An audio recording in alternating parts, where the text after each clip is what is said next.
You got that right.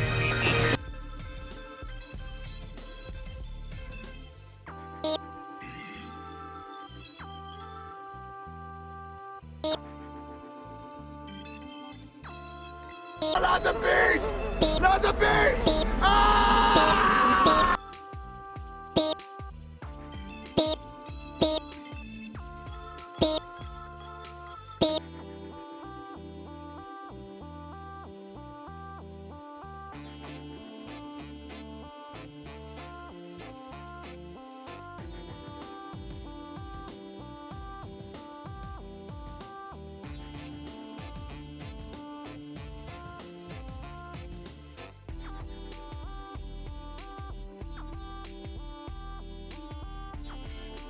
You like jazz?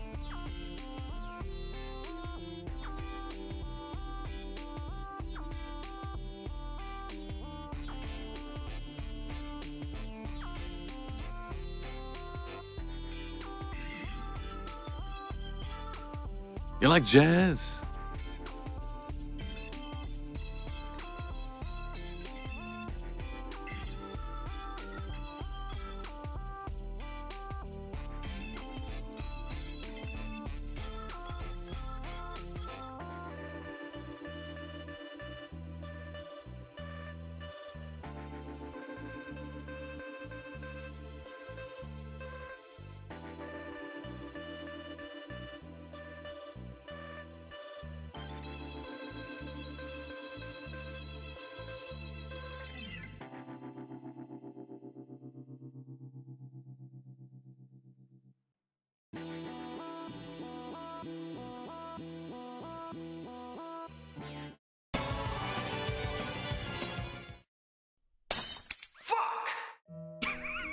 Hi, how you doing? How are you? How art thou? Something so carnal about that one. I like it. Fuck. That was from Romania. Where am I gonna get more Romanian glass, Richter? Hi. Good morning. Good morning. What, am I gonna go down to Czechoslovakia? You what? Just gonna go pick some more up? What do you think? Beep. So I had a debate with myself. And I was wondering if I should make B 5 points. And ultimately, you'll see what the answer was. Bees, not the bees! Nothing quite like a good guttural fuck. Oh. The double B. Like you don't have 30k anyway. I have infinite points. It's my channel, so I get infinite points. I could literally just sit here all stream and just do B myself. They're a colony. You're a colony and I am the queen. The queen. This is my crown. Anyway. I'm huffing and puffing and shuffling. I doing good. go to the kitchen and make me a sandwich. I'm doing good. 24-hour B stream. Oh, no. So, something. I was watching Baru earlier, big streamer, and he had basically he had installed this TTS AI service where you could donate bits Not the beast! and type out a message, and it would use like an AI voice generator with different voices to say what you typed in. And like one voice was the narrator from Darkest Dungeon, right? Wayne June, I think that's his name. And the other one was the Stanley Parable narrator. And people were having like them argue with each other. It was really cool. But then I looked into the service, and unfortunately there's a free version, but you have 400 messages per month. And I'm like, okay, that's, you know, okay, there's a limit on it. And it's reasonable if I put it like 100 bits or something. That's like, people aren't gonna reach that limit. But then it's like, would I want that, or would I want like the $25 premium one, which has unlimited everything? And I'm like, it's gotta justify itself at that point. So I'll let you guys decide. Would you use a bits-based TTS service? that had funny voices, AI funny voices that you could interact with, or not. Let me know in the comments in Discord. Generally, let me know if that's something you'd really like to see. If not, we'll skip right past it. Yeah, check out the Discord.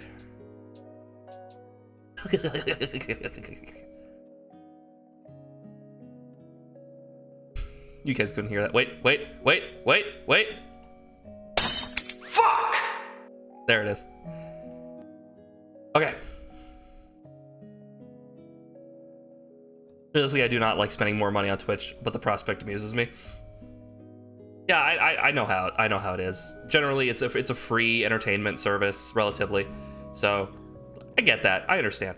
I was just wondering if that was something like, yeah, no, I'd love to make funny, silly audio nonsense.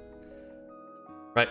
I'll just see what the kind of response is, because if no one's really interested, yeah, we'll just skip on past that. But anyway, so why are we here today? To suffer. Because we're going to be watching Hey, well, Coupe. We're going to be watching the Starfield gameplay deep dive. It's a 45-minute video. I don't know if we're going to be spending the whole 45 minutes watching it, because we're going to have to sift through the bullshit, but we're going to see what we can parse from it.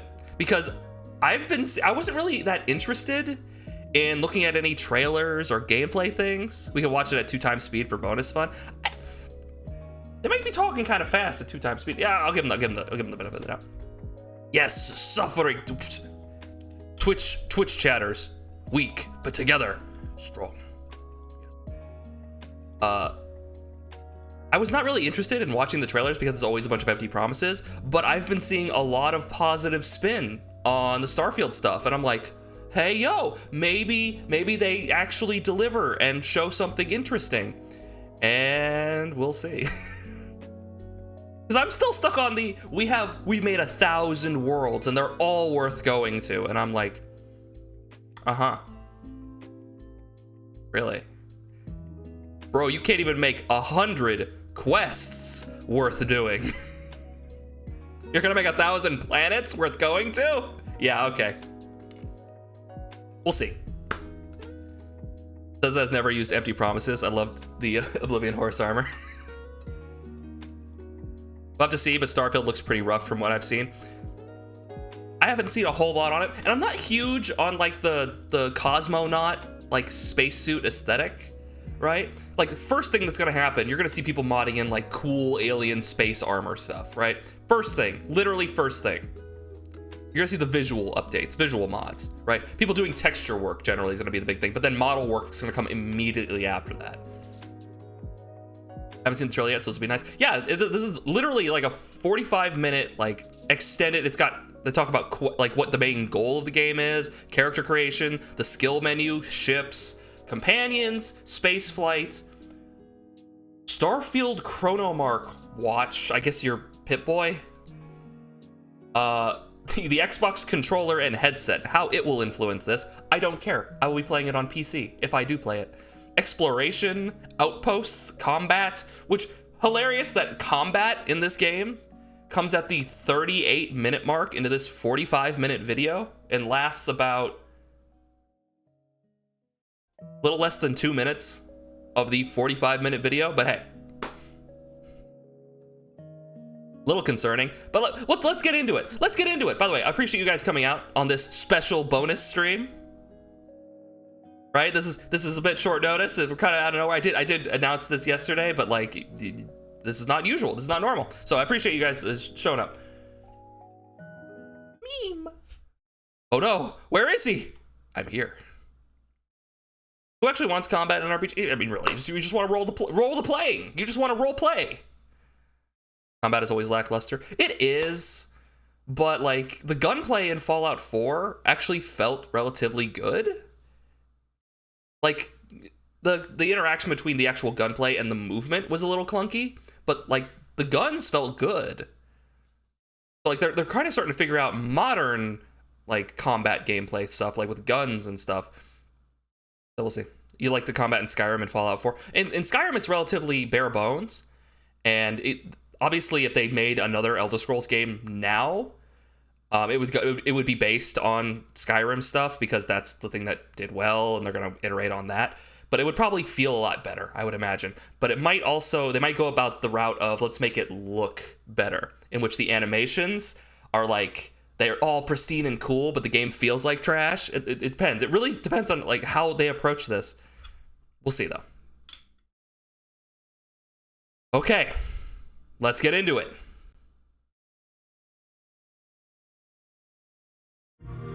Okay, how's the audio? That sound good? Oh, good, thank you, Aura.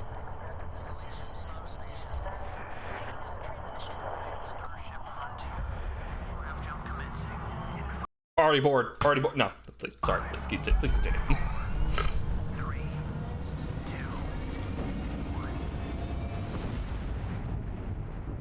Hey everyone, thank you so much for joining us today and welcome to Bethesda Game Studios. You know, we've been so lucky over the decades to make the kind of games that we love here. And that's thanks to all of you, from the Elder Scrolls to Fallout. We love creating these worlds and playing in them just as much as you do. I love how the Dovahkiin had like a weird time, shoulder thing going on, like and dream up the space game. What if we could take that feeling of being who you want to be and exploring a new world, but set it in space, where you weren't really limited in where you could go or what you could do. And that is Starfield. Obviously, I swear to God, he's like, you're not limited to what you can do or where you could go. And that is No Man's Sky. My brain auto-completed No Man's Sky. Just, oh right, that's not these guys. Okay, cool. Okay, for some reason, I feel like I've been here before. Obviously, we've come a long way since then with the games we've built, our technology, and all of us here in the Hold up, go back. Wait,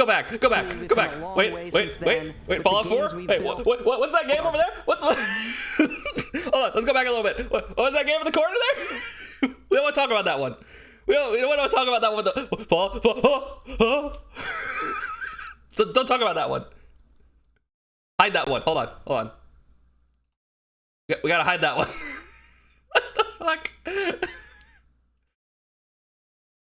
Oh, hold on, I'm too high now. Oh. That'll do.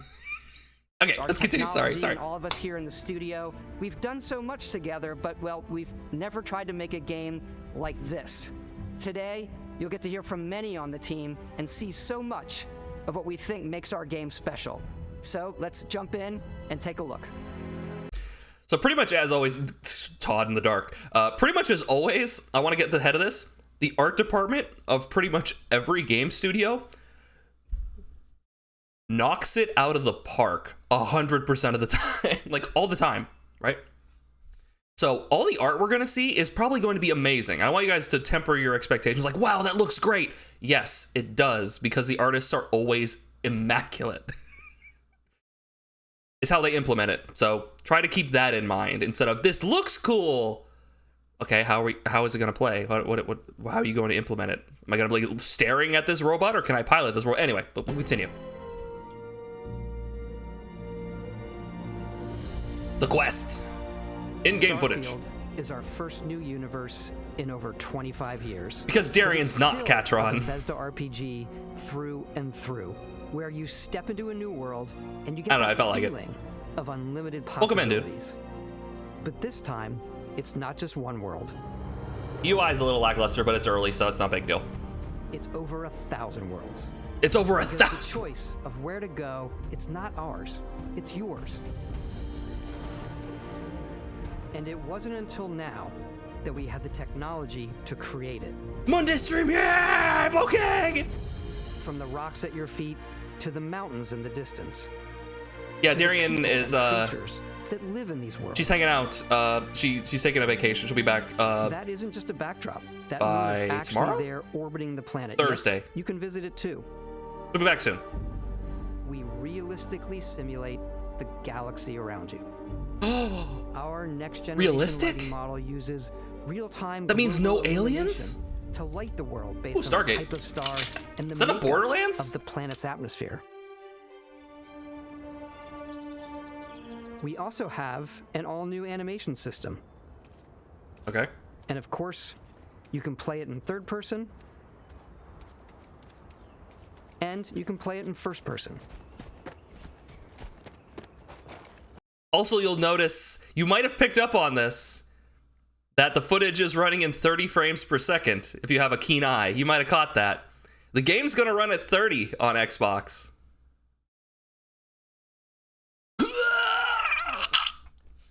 Anyway, can't wait to run that at 60 on PC. I saw so many fucking people in the thread for this thing being like, yeah, 30's great. What are you talking about? 30 frames per second? I played Star Wars Jedi Survivor at 30 and I had no problems. I literally wrapped myself up in a bunch of rope and threw myself off the Golden Gate Bridge and I had no problems. I regularly asphyxiate myself. Like, what? No, that's awful. It sucks. 30 sucks. That's like, that was St. Louis. Ah. Copium. Big copium. I had the exact sound of someone getting stabbed in the lung. Oh, yes. Oh, yes. It doesn't sound like, oh, it sounds like, oh. Another game thrown away at 30. Yep, let's keep going. Can't see more than 1080p. We love Oh. exploration and rewarding it, but you do explore differently in this game given its scale. That usually involves exploring an area you've landed Okay, this in. is kind of nice. I like that. I appreciate that, collect being able to, like, resources. do the marker thing. Oh, this mining. Okay, pretty nice. Gather Do a resources. mission, and maybe even stumble upon something Skyrim pickaxe got updated.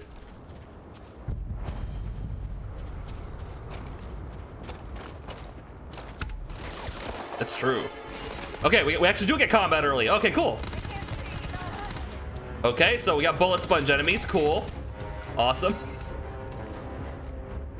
I mean, how else are you gonna do it, right? Okay, no, cool. They react. All right, good. No, I was kind of afraid for that first guy, but no, it seems to be working fine. All right, cool. All right, cool. It doesn't look bad. Combat looks pretty good. You got nice, good hit markers. The gunplay seems all right. Yeah, it depends on how it'll feel, but like it's looking good. You got okay. We got the nice You do Fallout love stuff, and all of 76 the up items like allowing you to pick live action everything menu. up, and you can view all that in your data menu. This is the hub for everything you're doing. All right, let's have a look at this. What do we got? You got, I guess, top left's like your. Oh, hold on. Let me get out of here. Ah! Wait, cut cam. The cam's not cutting. Oh, this is the wrong scene for that. Oh, I see. Yeah, dude. Straight up. Oh, there we go. Cam memes in the wrong thing. Anyway. Okay. So top left, we got the planet, I guess, that we're on. Surveyed. I guess that's how much of you've explored and the times. Okay. Top right is lasers, certification, and skill points. I guess that's your laser. Why would your laser stat be there? That's weird. I'm not quite sure on that one. I love how we have Todd Howard. We have the Todd Howard character. Bottom left, Frontier Class A. I guess that's your spaceship stats. And bottom right seems to be your weapon. And the ammo seems to be mass. So maybe there's like a generic resource for guns. Huh, interesting. It's like not every gun has different ammo. It's like all the same kind of ammo. It's just different guns take a certain amount of mass to fire. Laser certifications. Mass as in carry weight? It could be carry weight. It could also be ammo. This UI will not last long when modders get their hands on it. That's the thing. We're gonna get to there's a spot later on for character customization. I'm gonna be going over that thing. I'm gonna be looking at the thing, comparing it to race menu, see how good that shit is. The minimum is race menu, guys. Have I seen Skyrim vanilla inventory, etc. UI? They don't know what they're doing. Yes. Oh yeah. No, I've seen it. I saw it the one time, and then I installed Sky UI. Never again. But yeah, no, I kind of like that it is a standardized ammo system. I actually do like that too. I think that's a great idea because you don't want to be picking up like a dozen different ammo types, right? It's frustrating. So make it all one ammo type and make the guns take different amounts from it, right? Laser is actually an acronym for, light amplification by stimulated emission and radiation. Just like scuba is like self-contained underwater breathing apparatus or apparati, what have you. Right. Which is funny because like laser, like some people put a Z in there. Anyway, let's get back to it. Sorry to bother you. From your skills to your ship, your... Oh! He just emphasized, this is skills. Me, I am the skills. No, up here, skills. Okay, and then he went down to ship. Let's continue, so I won't interrupt anymore. missions and your For a bit. inventory. Inventory. We love to pack a ton of detail. Odds, value, mass. Okay, no, I think you were right. I think mass is actually... I think mass is the weight. I think mass is your carry weight. I was wrong. Like playing with different ammo types. I think that's a good idea too. I just don't like. You probably make it like on a gun basis. Like this gun can switch to like 3 different ammo types, but it's not based on what ammo you have. It's the gun can do that. In every object. Okay, hold on. Yeah, let me get out of here real quick. See, we got like. Okay, so it actually, unfortunately, it's actually the worst thing. It's exactly what I said I didn't want, which is. They have their own different unique kinds of ammo, it looks like. Let's go back a little further. Yep, they all have their own unique kinds of ammo. This is how big the magazine is. Rounds? Fire rates, range, accuracy, how much it weighs. Okay, so it's generic. Okay. It's fine. A ton of detail in every object. From all of your weapons to spacesuits. You got the spacesuits customization. In every object. From all of your weapons. Okay, so you have, they all seem to just be like based off of different like cosmonaut designs. They have physical resistance, energy resistance, and EM resistance, electromagnetic, I guess. Thermal, airborne, corrosive, radiation. I assume those are like those are just like status things. Yeah, okay, pretty simple. Like but then we got like the classic cosmonaut stuff. Like okay. To food, we just obsess over the details. And You motherfuckers. Going in here like the Japanese, making this cool ass food. Like the grounded approach to the space guns. I'm gonna be excited for when the modders get their hands on it. But to each their own. Nice toast.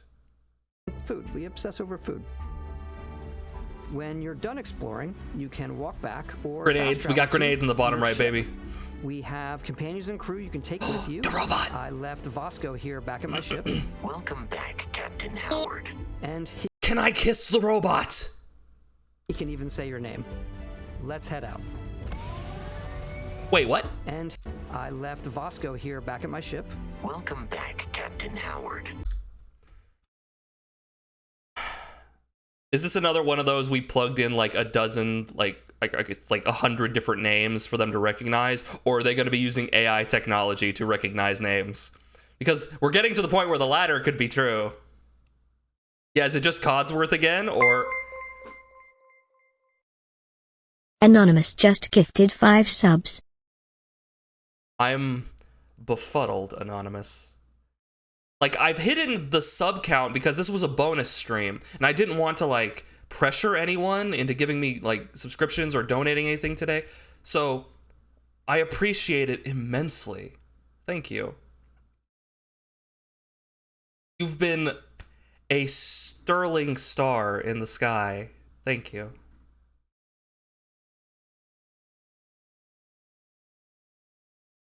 I want to hear the AI butcher my family name. Yep. They seem to not handle quotation marks very well either. Let's head out.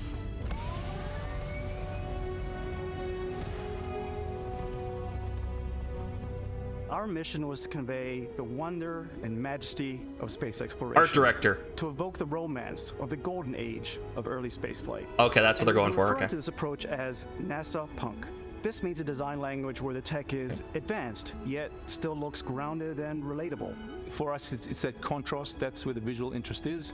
Obviously, the NASA, which is the rigid, hard function over style, and then Punk, which is all about style.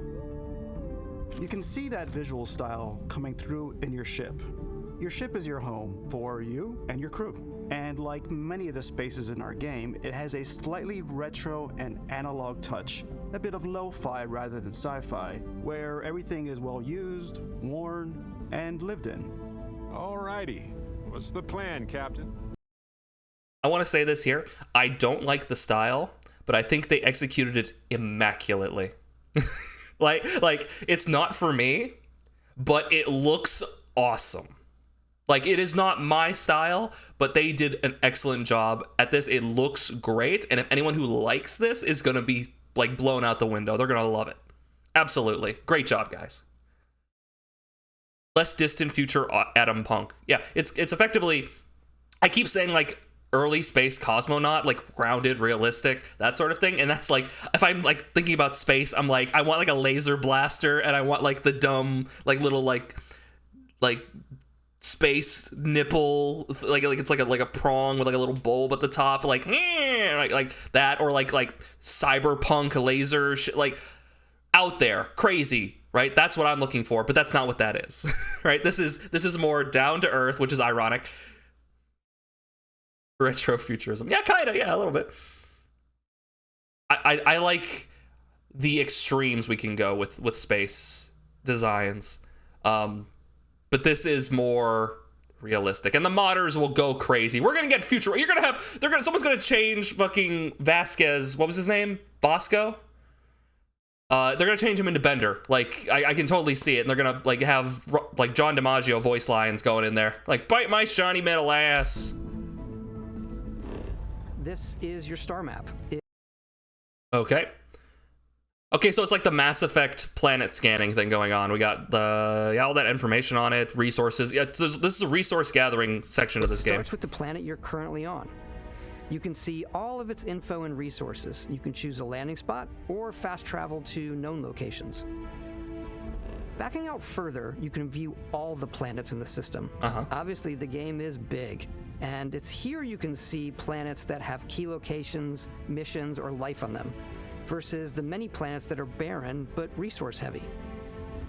Zoom out. Did you catch that? Did you catch that?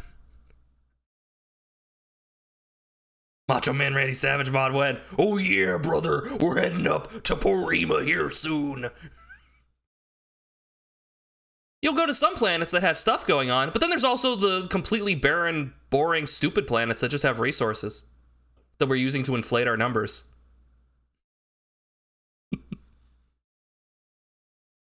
Versus the many planets that are barren but resource heavy. That is fine. Yes, that is what I expected. Right? That's what I'm expecting. But you see all the journalists and people freaking out like, oh my god, guys, there's going to be 1,000 awesome, cool planets. I'm like, there's going to be like 10 cool planets, and there's going to be 990 nothing planets. Codsworth allegedly has 1,000 voice names recorded. Can't find an actual verifiable number. Only certain things are not have been found. Assuming the official reported number of 1,000 accurate. Yeah, I think it's a lot of names. Like, you got Springsteen in there. You got a lot of classic ones. You got like Shitface or something. You got some funny ones like that. Yeah. Zoom out even further to see all the systems in this part of the galaxy. That's the idea, Yo-Yo, though. You have all these empty things you can put like whole quest lines on. Ship's grav drive to fold space and jump to these systems. Okay, fast travel. To upgrade your ship and skills if you want to jump to the most distant ones. But for now, we'll plot a course to the Alpha Centauri system, where we can find the city of New Atlantis. New Atlantis! Neat. And now this is a little bit like Elite Dangerous going on. Woo! Welcome to UC Space. Maintain your current course while we scan your ship's cargo. Scan complete. You are cleared for landing at New Atlantis. Okay. Elite Dangerous is a good game. Yeah, I've heard it's just very involved, right? Like, to the point where like they recommend, some people recommend that you get like a big old space stick. Land in a city like New Atlantis, your eyes are guided upwards You need to buttons. just these boundless, vast Art department's killing it. It's the biggest city we've ever made, not just in size, but also in the amount of custom art, crowds, and quests. So the main focus when we're designing a city is obviously what supports the story. We try and tell as many small stories as possible. This is a colony war memorial. It's a few moments of gameplay Bruce that make identification. the space feel like it's full of real characters that are going about their day-to-day lives. It's paralyzing if you really stop and think about it. Buddy, it's coffee. It's also where your adventure with Constellation begins. Oh, there was a frame hitch there. Oh, that's not running great. It's fine. Welcome to Constellation. We have a lot to talk about. By the time you meet them, Constellation is sort of seen as this mythical group. Most people don't even know they exist anymore. They're the last true explorers in the galaxy. Okay. And they're trying to find the answers to some of humanity's biggest questions. The artifacts are so different, so alien, and I'm Space certain one of them cubes. reached out and spoke to you. Hey, you guys remember Amnesia, the bunker? Nah, it's a common space trope. Gravity. Artifact, if you could place it on the table here. It's a slab of metal. Look at how it's coming together. That means there's a set built by an intelligence outside the settled systems. It's definitely an eclectic cast of characters. You've got Sarah. Speaking of which, Emil, did you see this man? Look at this guy. Settled systems. It's definitely an eclectic cast of characters. You've got Sarah Morgan, the ex-soldier and adventurer, now Constellation's leader. Mateo, the theologian who believes that there's definitely something else out there. Noel, the gifted scientist and Sarah Morgan's protege. And Walter, a very successful businessman in the settled systems and Constellation's financier. He's gonna fucking betray the shit out of us. Do you see how they're lighting this guy? I'm sorry, you're just not a wise investment anymore. Goodbye. He looks like Elon? Oh, I guess? If they make every hallway wide enough for only one person and don't make bedrooms or bathrooms or kitchens, I swear to God! Anything goes as long as you have the money. There's also Vlad, This man is gonna kill us. the ex-pirate. Sam Coe, the former space cowboy. Red Dead? Wait a minute. Roll that back. There's also Vlad, the ex-pirate. Sam Coe, the former space cowboy. That's a thing? That's an occupation? And Barrett. You know what I hate about these pirates? Completely resistant to my otherwise irresistible charm. Love you. Love you. We're gonna explore the galaxy together.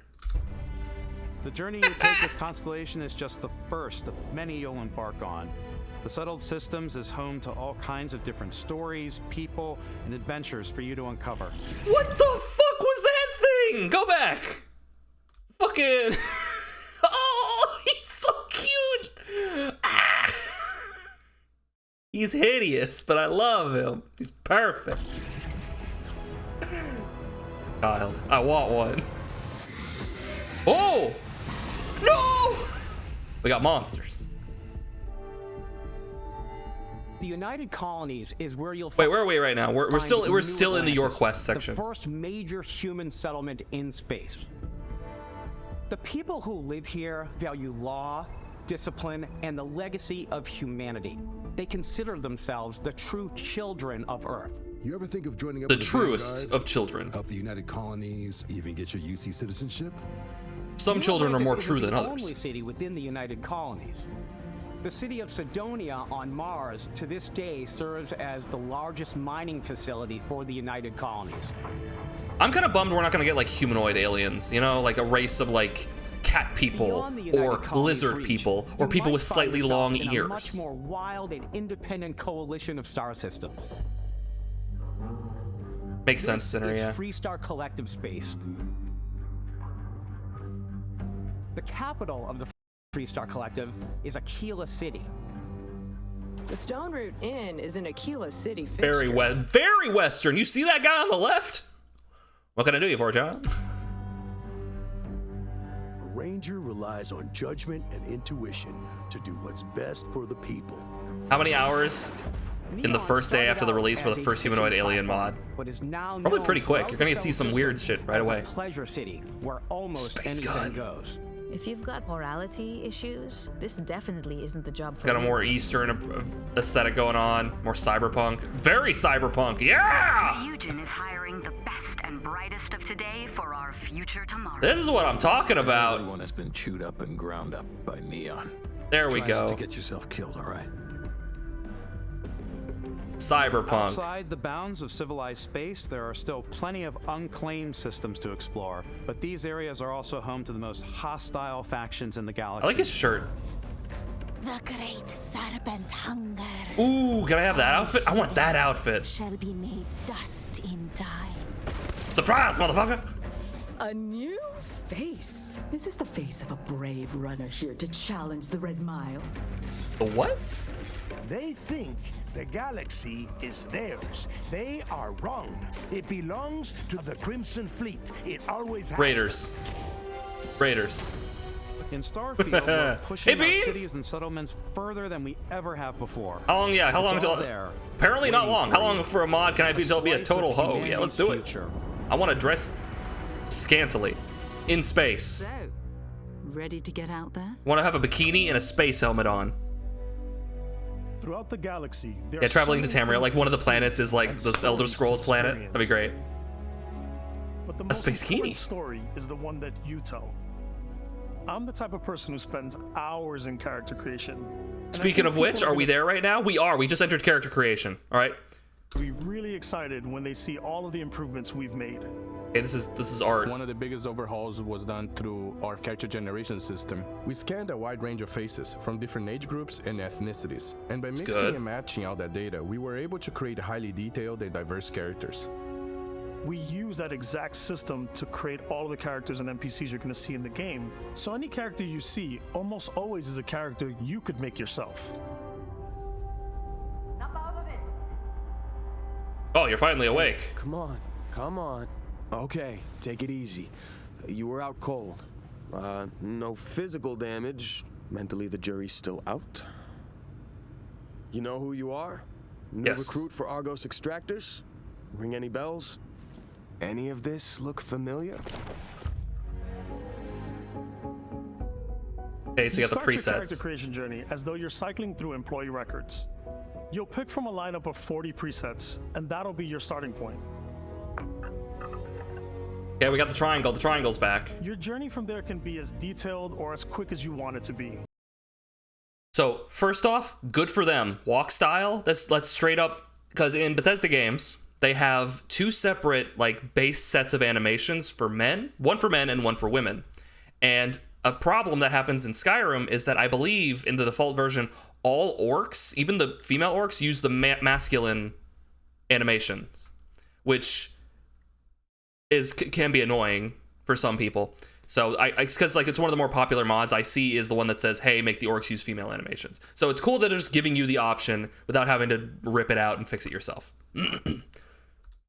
This new system has more to offer than ever before. Okay, yeah. It's also the I assume the feminine walk cycle involves more hip swinging. Yes. simplest character generation system we ever had. We let the player get as close as possible to make whatever they want. With the various facial morphs you can blend together, the dermesthetic and makeup, blemishes, scars, piercings, teeth settings. It's a lot, but I think it's the most fun to use. Character creation is more than just how you look. This is also where you start to decide who you want to be. That's where backgrounds come in. Okay, so like the actual visual stuff looks pretty good. The body stuff is like it's the classic Fallout 4 triangle. There's not like a whole lot. I don't think there was a whole lot more involved. Here, if we can go back.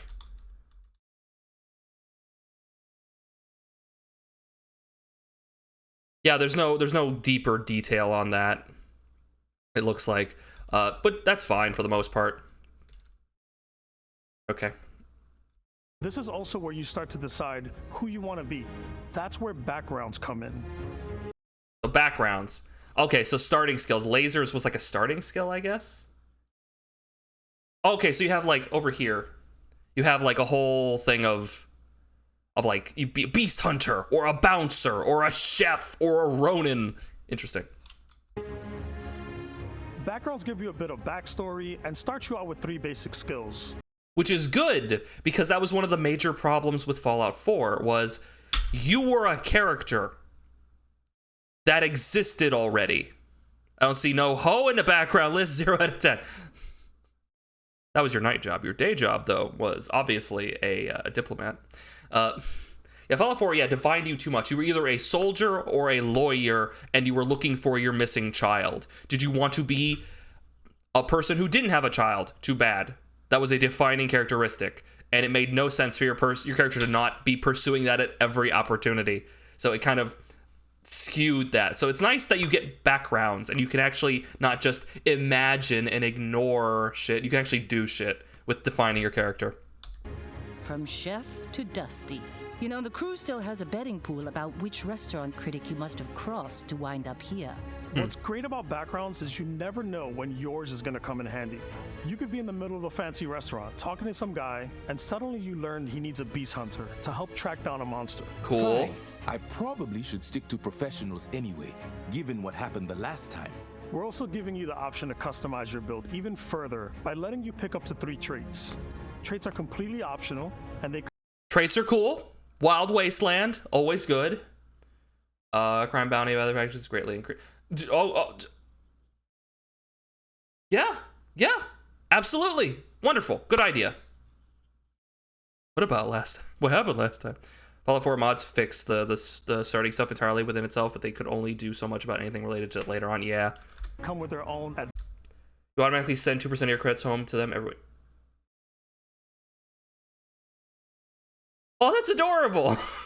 You get parents, and you automatically lose 2% of your credits every week to them.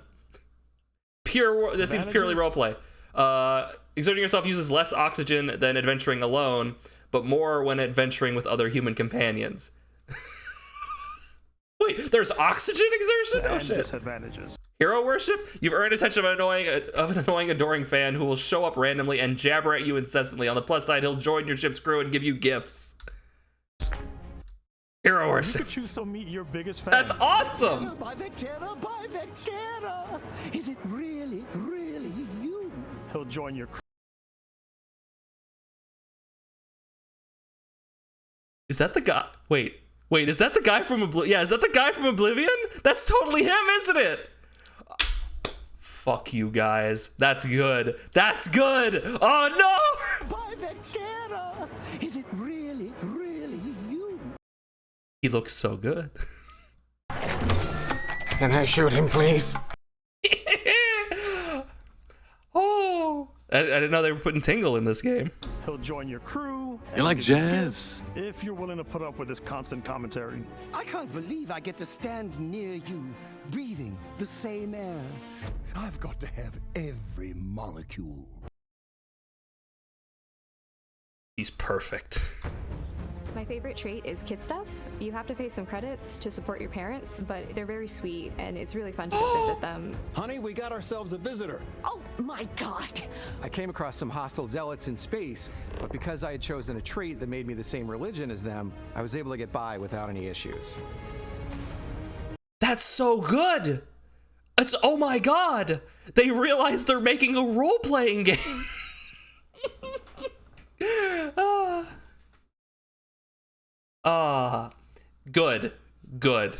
Good. There's another great one that gives you a damage buff when your health is low, but mercenaries will randomly show up and try to kill you. Alan Merks, of course. No matter what you choose, there will be plenty of ways for you to tell your story. And if you want to remove a trait, there are ways to do that too. Wait, what a view! Wait. It's a feast for the eyes. Is he gonna be in the whole trailer? I hope so. We go to another adventure. We'll let you discover that on your own. I guess not. I guess not.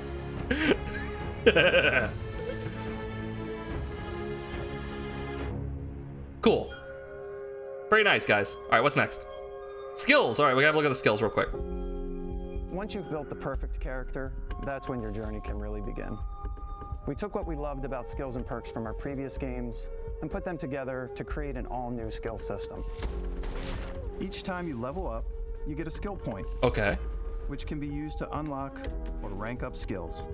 So this is the skill tree. We got physical, social, combat, science, and tech. And it seems to be... So it starts at the top, it looks like, and then you have to spend points in that tree to work your way down. And it's just based on brackets. Okay. The Ragdoll Land Octopus. All right, what do we got? So security. Okay, that doesn't really tell me anything. Okay, here we go. Oh, there's ranks of them too. Okay, so each one, it's not just pick this one, you got it, you're good. They also have ranks. That's good. So the trees aren't that aren't as like I guess emaciated. They aren't as barren, I guess, as they kind of first appear. Ranks are unlocked. You have challenges. Interesting. What does a challenge mean? By completing challenges associated. Oh, okay. So your skill points let you unlock a thing, and then by completing the challenges, you level it up. Okay, so you don't have to spend more skill points. Okay, okay. With that skill. That was lockpicking? With that skill.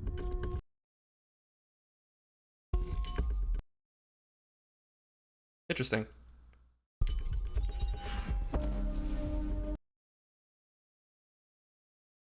Now I've picked 15. Challenges becoming. Unlock this rank to use the skill. Okay, force a target NPC at or below your level to flee for a limited time for intimidation.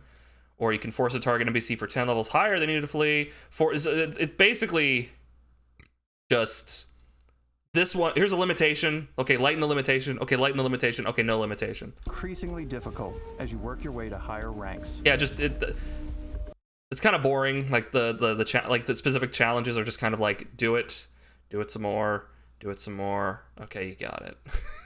I was kind of expecting like do it to this specific enemy, do it while this specific, like a challenge, you know, and not just like work like a whatever. With our 5 different skill like the skill icon art 4 looks ranks nice. per skill, there's a lot to choose from. I like the Xenosociology skill because it lets you mind control aliens. Okay, so it's the animal friendship, animal thing. I'm boost packing everywhere. Boost pack. We could fly. You could fly. That's a skill. I like maxing out my physical tree so I can get neuro strikes and just punch my way through combat. Yeah! Get it!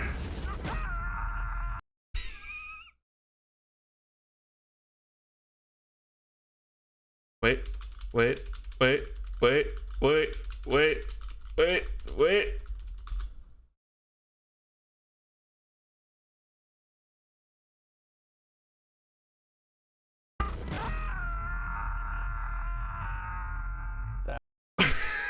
Very nice.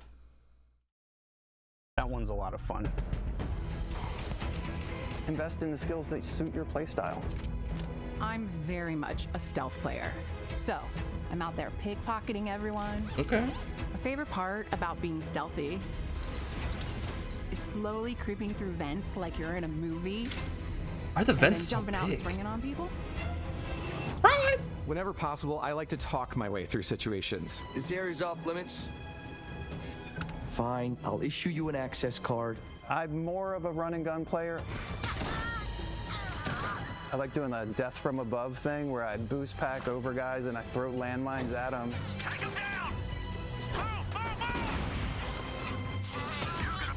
Okay. It looks pretty good. I like blowing stuff up. Fair. Cheeky. Got a sniper rifle. Okay. Looks like it controlled pretty well. What was that? Mr. Duck Twitch, it's the Mr. Duck Twitch? Welcome in, dude. You're the king of the ducks? I'm sorry I haven't paid my tithe in so many years. I just, he's come for me, chat. We gotta go! We gotta go! No, it's fine. Thanks for following, dude. One-man carpet bomb. So far, yeah, the combat looks pretty good, and the skill system looks like it functions. It works, right? It could have been very lackluster, and it looks like they're putting in at least the bare minimum effort. You have the pickpocketing skills, you got stealth skills, you got intimidate, like you got all that, right? Tithe? You mean taxes? Yeah, to the king, Mr. Duck Twitch, the king of ducks.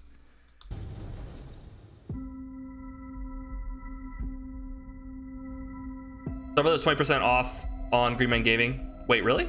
Exploration is a key Pre-order at 20% off on aspect Green Man of Gaming, all our guys. games. In Starfield, there are full star systems with new life, resources, and adventures. I love everybody right now. Thanks, dude. Love you too. Our team worked hard to strike a balance between fun and realism. We studied data from NASA and a multitude of other sources to help us make the world feel believable. From the way we approached planetary atmospheres to the way we placed biomes based on the planet's distance from the sun. Once we had created a grounded world, we could start looking at all the things that make that world I love fun. him. He got crazy When you eyes leave though. the planet and head into space. Oh. You'll be navigating asteroid fields. Yeah. Having chance meetings with interesting strangers, dogfighting in space. Let him cook. And exploring derelict ships. Wait, what was that? Oh, okay. Mr. Duck Twitch, I thought that was in the trailer. I was like, what? No. No. Let him cook, though. I forgot I put that in there. It's all out there. Science, bitch! Ultimately, it's about rewarding your curiosity. Because whether it's on the surface of a planet, the alleys of a city, or the vastness of space, you never know what you'll find. Okay, yeah, this is... It looks cool. The redeems are top notch. Oh, thanks, dude. I put a lot of effort into finding good ones. Mixing it up. It looks pretty good. Again, though, it's like not my stuff. Was that a fucking Millennium Falcon? Exploration is possible thanks to your ship. Your ship is almost like having Or another the ship character or home. You got that right. I think you'll be blown away by the amount of stuff you can do. You can buy a ship. Ooh, ship customization. I'm sure you can find something you like. Customize and upgrade that ship. Yes. And hire a crew to keep it up and running. And it all starts in spaceports. Everyone makes a penis ship. You gotta have the dick rider. Spaceport has a ship technician where you can purchase, sell, and modify ships. Anything I can help you with? Maybe you start off with a speedy fighter that's perfect for bounty hunting. Then you might round out your ship roster with a hulking space freighter to run cargo missions, or even do a little smuggling. Ada. So, we're going to take our starting ship, the Frontier, and make some changes. Right, yeah, let's see it, let's see it. Customize and upgrade everything you see here. Super cool. And you have two ways to do that. You can quickly upgrade individual systems like your weapons or shields, or you can deep dive and enter the shipbuilder mode. Here you can change anything, from the systems to the look and layout. Adding a new habitat module can give you more room for crew. Adding cowling can change your ship's overall silhouette. An improved grav drive allows for longer distance space jumps.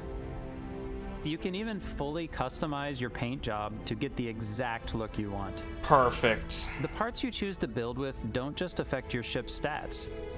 They'll also affect what you can do inside your ship. You can have modules for crafting, or for storing and displaying your weapons. Okay, cool. Starfield's in-game ship Enjoy manufacturers this. bring their own look and feel to every We have piece some of your lovely ship. emotes by Ruby-chan. From living quarters to cargo holds, mess halls, and control rooms.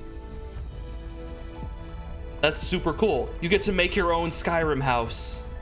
And it goes places. Our modified Frontier is a practical ship, but with a little creativity, your ship can look like almost anything you want. It's Oh, a we bit get some- odd, but one of my favorite ways of customizing ships is Some of the weird ones now. I make them look like animals. Fair. The HMS Platypus. What was your name? What was your name? A bit odd, but one of my favorite. Jamie? You're a good one, Jamie. hell is even that? You're a good one, Jamie. The HMS Platypus. I love as call it, hymns. The hymns platypus. Where it had a giant tail to it. What is that? What is that abomination? On spiders, we've done mechs. Yeah, it's a fucking Voltron. Yeah. So it's What really the hell is even whatever that? Your imagination is. And while you can build your home among the stars the way you want to, That's so you're dumb. probably That's not great. the only person Beautiful. who will call your ship home. Instantly gonna be dick ships. It's gotta be. We gotta. Ready to lift off when you are, Captain. Engine's ready. Sir, why are you not in your cowboy hat? Your station sanctioned cowboy hat. Sir, it's for your own safety. Please put on your cowboy hat. Frontier is fueled and ready, Captain. Surely that was Optimus Prime. Some of the members of Constellation can join you on your journey. These companions can serve on your crew, and they'll always be there when you travel. I didn't know we were hiring robots. We'll be traveling together until we either find an artifact or this lead runs dry. Oh, hey, we got companions, boys. We got companions.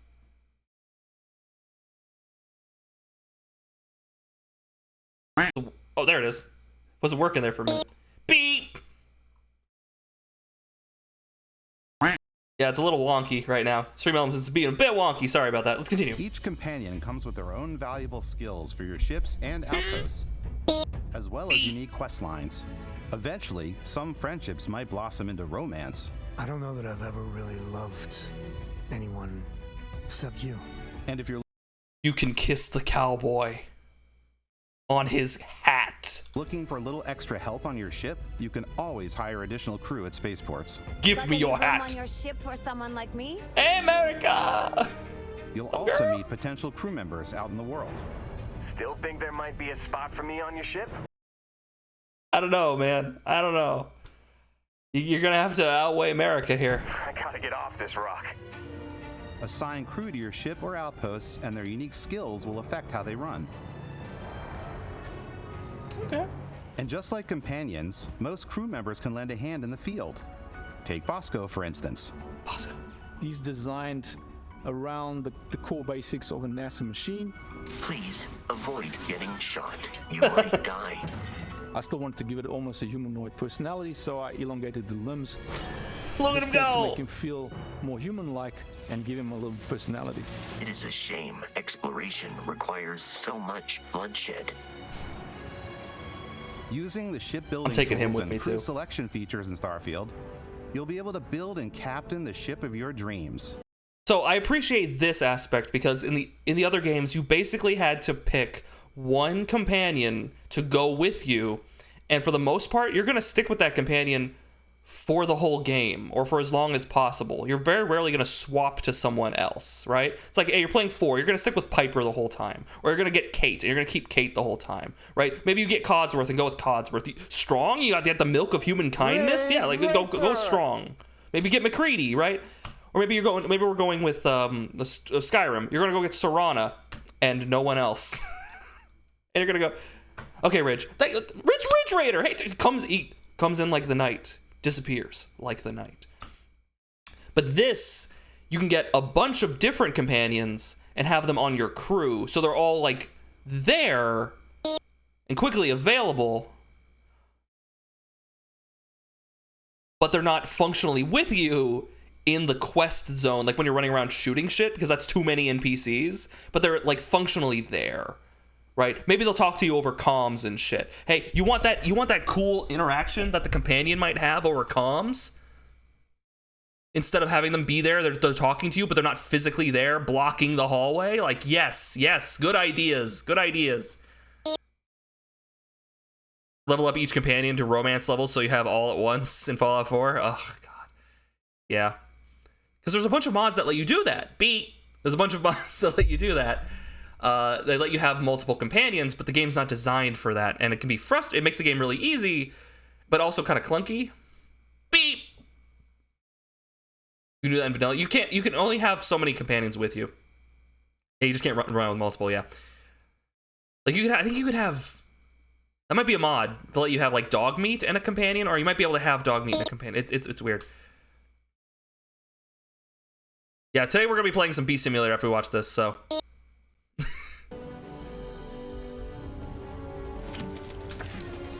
And now, let's take to the sky.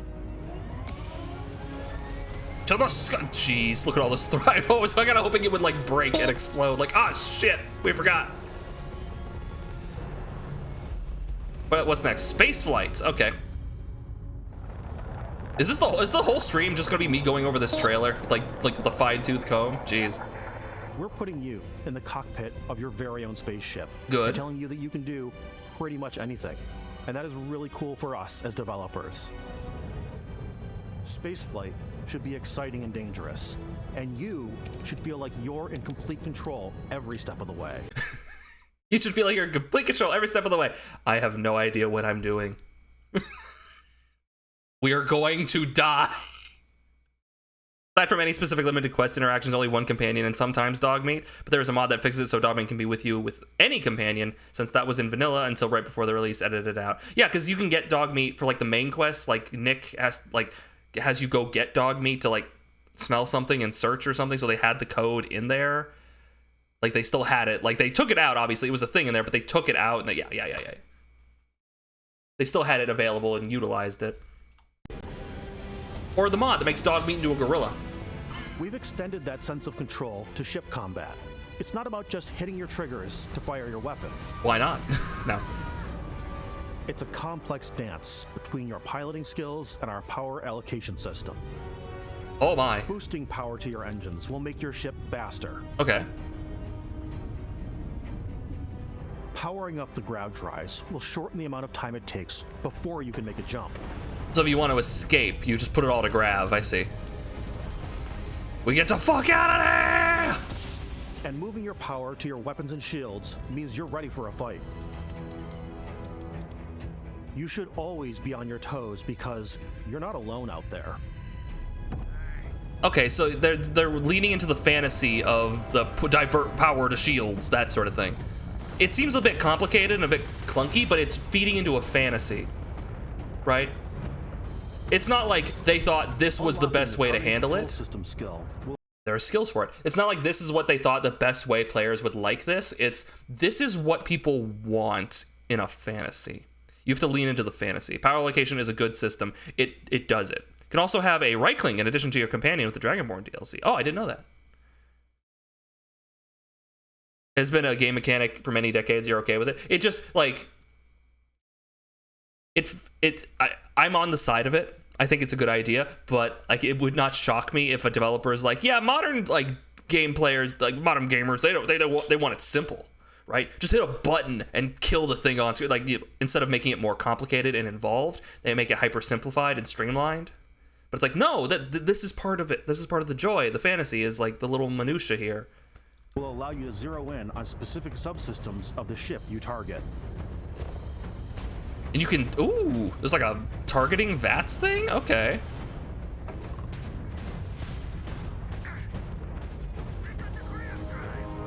They got the grav drive, no! After destroying an enemy ship, you can loot the remains from your cockpit. You can always turn any ship that engages you into scrap. Rough. But you can also take a more personal approach by docking with the enemy vessel and boarding their ship. Oh, okay. Get in there. Oh no, it depressurized the cabin. Space piracy. Once you've taken control of an enemy ship, it's yours. Add it to your fleet and retrieve it at any spaceport. But space is way more than fighting for your life. Just like when you're planetside, there are plenty of sights to see and stops to make on the way to your next adventure. Huge. Like these massive star yards. The space law finders keepers. Walk the halls, talk to the crew, maybe get talked into buying a whole new ship. Fighter of the Nightmost? Star yard. Let's see about getting you a proper ship, one worthy of you. Maybe you'll dock with a gigantic battleship, like the UC Vigilance. The Vigilance. Nice berets. Or rub elbows with the galaxy's wealthy elite on a cruise ship fit for the stars. There are plenty of personal encounters to be had as well. You can hail any ship you come across to trade, swap info, or maybe even commit an act of piracy. Ooh. Let's do this. Let's dance. When I'm playing, I generally go crazy.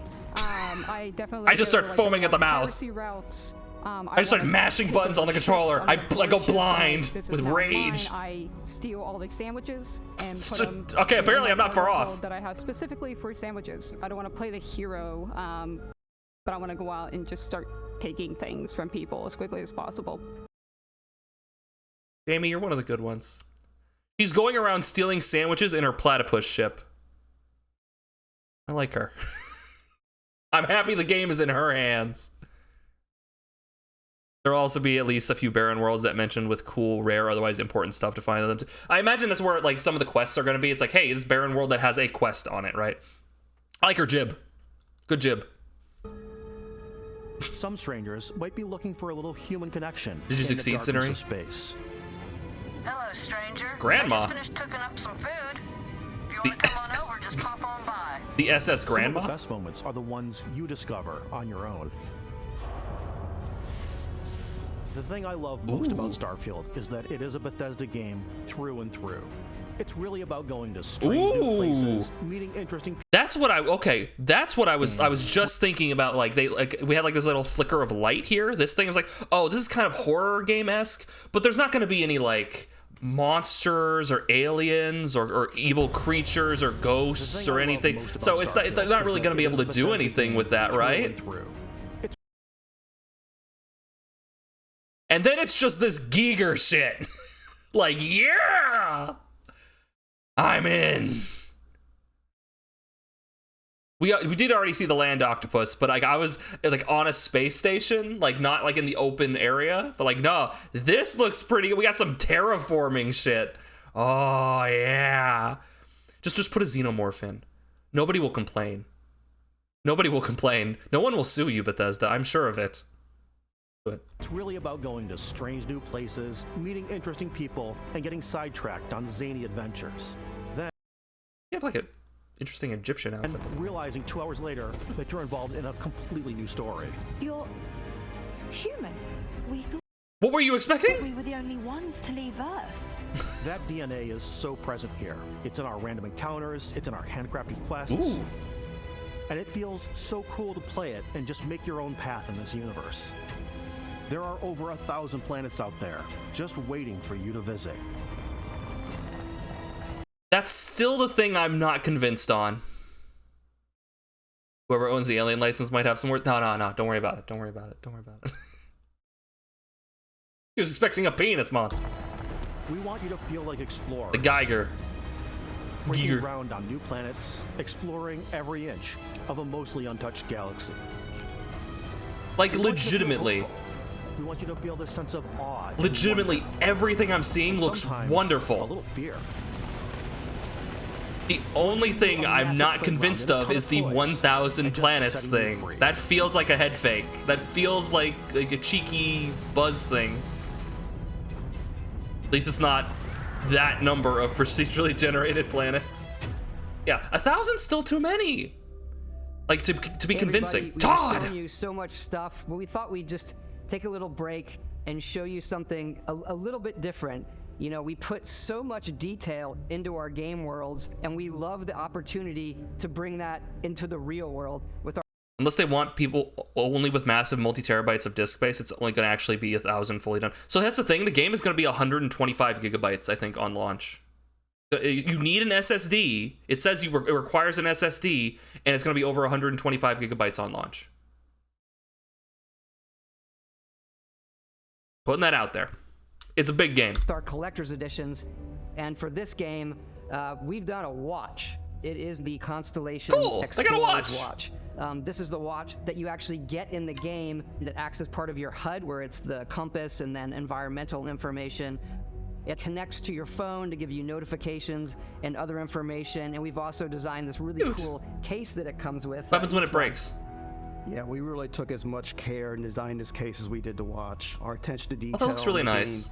Totally translates. At least it's not like a Kevlar bag. The cases that the astronauts used during the Apollo era to bring back samples from the moon. It's got an intricate locking mechanism, authentic, heavy, comes with a Constellation patch, NATO strap, and the overall functionality and believability of this as something that would exist in the world, in the Starfield universe. Oh, and hey, take this. You'll find it very useful out there. I was about to skip ahead, but then this man showed up, and I just had to hold off. Okay, it's a watch. There's the controller, the cool headphones. You can buy the headphones and the controller. In every one of our games, we always put so much care into all those little details that breathe life into our worlds. Exploration. But Starfield isn't just a Bethesda Game Studios world, it's a Bethesda Game Studios galaxy. So why go this big with Starfield? Because we want to give you freedom on a galactic level. A lot of slow walking freedom going on. To experience both the exciting planets and the quiet ones. We want you guys to experience the quiet planets where nothing happens and you can just walk around because you're totally going to do that. Fuck no! Scanning a planet before you land is a great way to get a sneak peek at the available resources you can use for crafting, building, and customizing. I think what's cool about this whole system that we I mean, no offense, Jean-Francois Levisque. I probably butchered that, but you kind of have goblin energy, man. I think it's his eyes. I think it's the lighting is making his eyes like look all one color, so it looks like he has giant black dot eyes. Also, the ears don't help. generate the planet itself as a procedural content, but the handcrafted content itself. That's the kind of guy I want making my RPG. Our system builds a planet as the player approaches it. We stitch together. I think it's the exact frame you stopped on. It didn't help. We have the system that adds interesting locations for the player to explore, creatures to encounter. What is that thing? Ugh. Ore and plants to pick up. It allows. That's the same fucking like sound from Skyrim when you like grab a mushroom or like the Charis or Charis eggs. It's the exact same sound. Allows us to add that touch of environmental storytelling that a skeleton! Bethesda is known for. Aggressive creatures have been disrupting our experiments. Their habitat isn't far from here. If you could take care of them for us, we would be in your debt. I think you're right. Even if your friends were to visit the same planet that you had, you would have a different story to tell.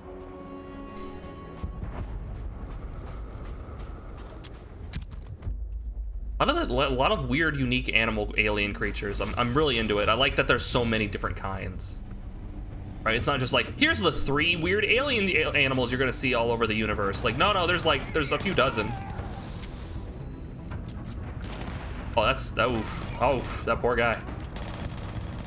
Okay, so there's like a shield element, it seems, to some enemies. Or is that like armor? It might be armor. But like some enemies don't have health. Some of them just have the white bar. It's weird. It's completely up to you how you want to interact with each planet. Whether you want to explore and see what you can find, harvest resources and be on your way. He's a big hippo boy. Or simply take in the views.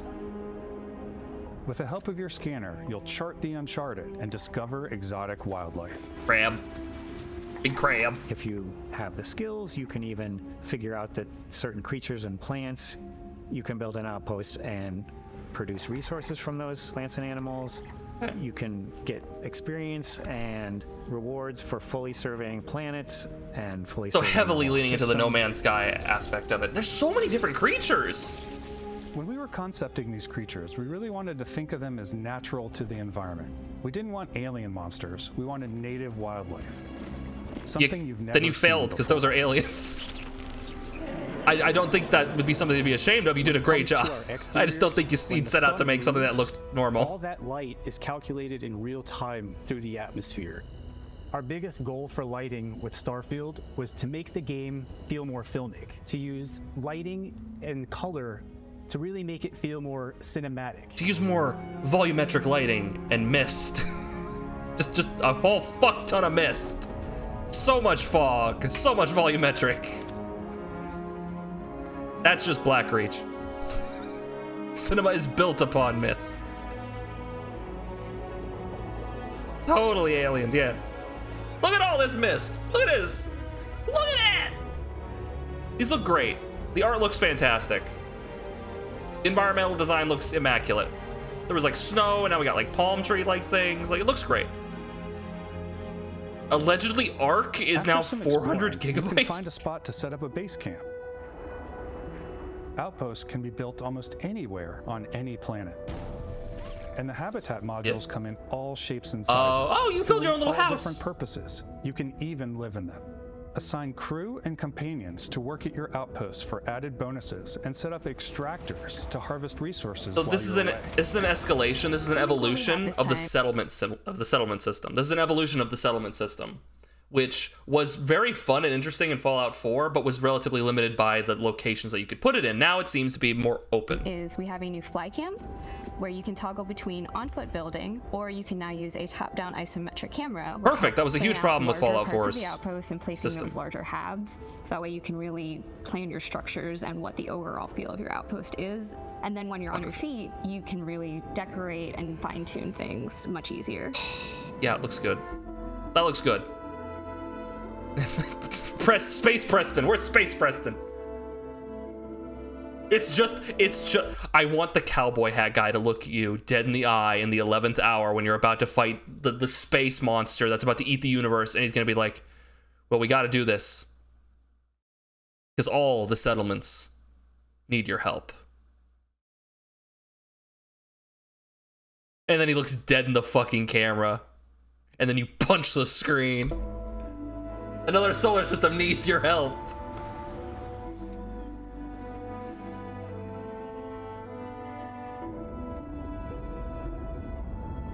It looks great. Add crafting and research stations in your outposts. And we got utilize crafting, any okay. resources you find or already have. Mod your weapons to adapt them to your playstyle. Different weapon sights and scopes. Larger magazines. A We're bringing selection of Fallout grips and 4's barrels. yeah, Different okay, cool. ammunition like explosive rounds. The weapon crafting was really a big, interesting thing All you in stealth 4. players out there will surely need a suppressor. You can also choose to go hands-on with melee weapons. Ah. I think it's always a delicate balance between like what's realistic, what's sim, and what's Hollywood. And I think we sort of err on the side of like what's fun for the player.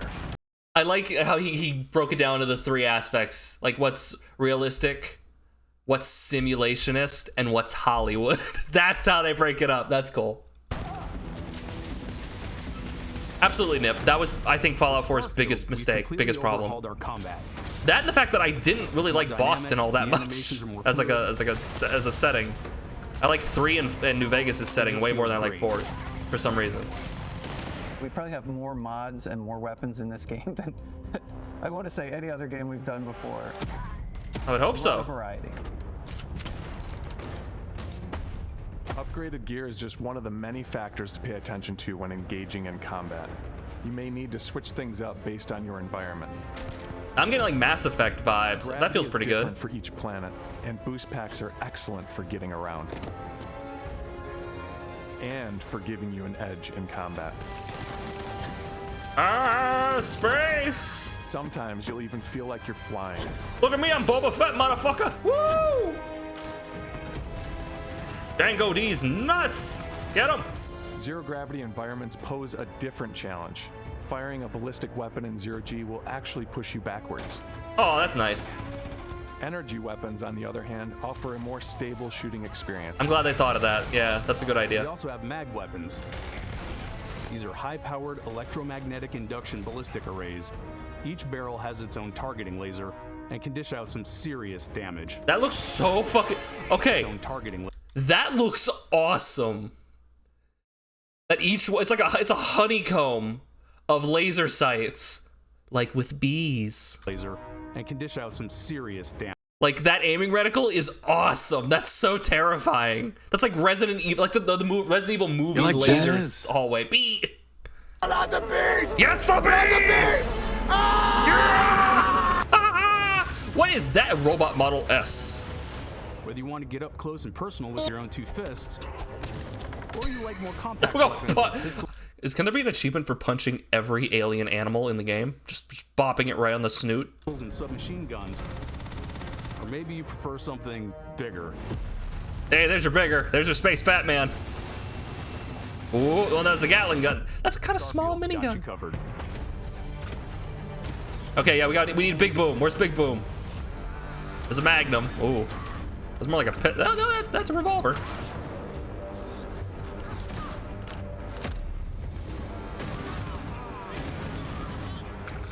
Damn. Space punk.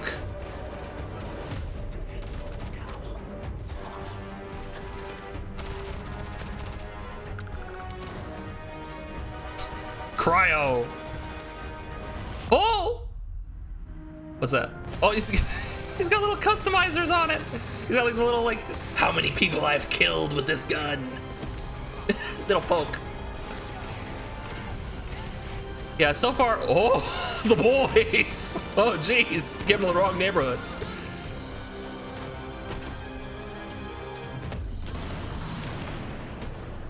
There we go. So the only thing so far that I'm kind of missing that I wish they would implement, the only thing I kind of wish they would implement, vehicles, like ground vehicles, because that's something that's functionally been not available to like any of the Bethesda games, right? Like at all. Put some wheels on your space, yeah, something like that, or mecha. Right? Make a mecha robot walking around. So there's actually a mod to put working cars in Fallout 4, and it is kind of wonky. Horses? Kinda. Yeah, there's like horses and like the vertibirds and like dragon riding in like these games, but like they're kind of wonky. You're basically just like latching on to like an NPC and you're just like controlling their animations, and it's not really built properly. Yes, Yo-Yo. Yes. Both. So I'd be more impressed if, like, not impressed, but I would want them to also go into involvement of like making vehicles, because once they get a vehicle system built in place, modders can do what they want with it, and then we can make our own mechs. Customize my own mech. Let me use the settlements. That dude's just walking through laser. Oh. We just also have the Force. Cool. Thanks again. Not gonna talk about that, Todd. We are just so grateful that you've taken the time and spent it here. I know there was probably a lot to take in. There's a lot to the game, even more than we could show here. You know, as we play it, we're always sharing these unique and special this gravity magic that only a game like this gravity can squeeze. When I think about what Space makes it special, Wizard. I know you were happy about that. Is the people here. This game is a reflection of the incredible and passionate team that made it. All of them. He's kind of a short dude, or is just everyone in the team really tall? So let's hear some of their favorite moments. I love the way that our final combination of all the new tech has come together to create some of the most beautiful sunsets and sunrises we've ever had in any. Yeah, it's a visual treat. It looks great. The creatures, the exploration. They look great. Biome is different. The word big that comes pink to land mind is vast. I like to use our photo. He's 5'6". Yeah, he's not that short. Star photos. I just love that constant feel of discovery and wow, I can't. Yeah, everyone else is just kind of like tall in that studio for some reason. I'm most excited about our outpost building systems. My favorite part is every time you step out on a planet, it's a unique experience. You spend all this time building your ship and you see it on the landing pad. These things are gigantic. It's the kind of thing that you just can't get anywhere else. The space cowboy hat. Tower over in the distance and going, I know the gravity's low here. I think I can make that jump.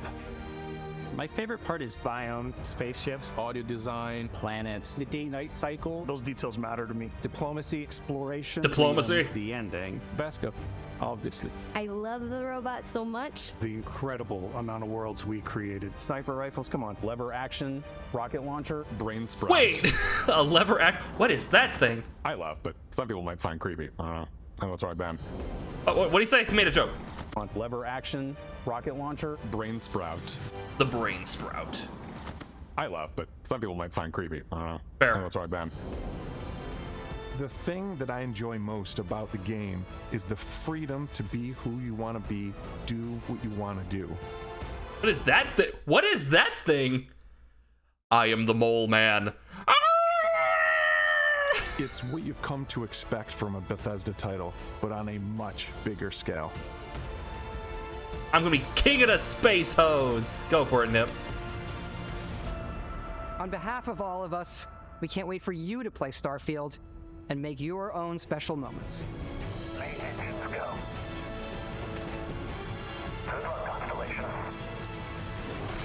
Oh, geez, there's the actual space moles.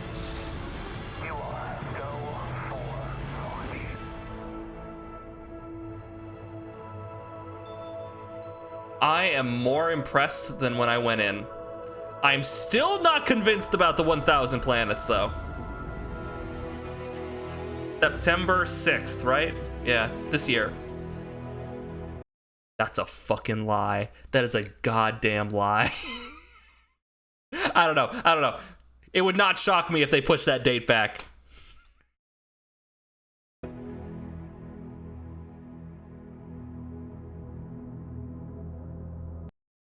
Pre-order now and get the Mars skin pack. It's your birthday? There's your gift right there. Okay.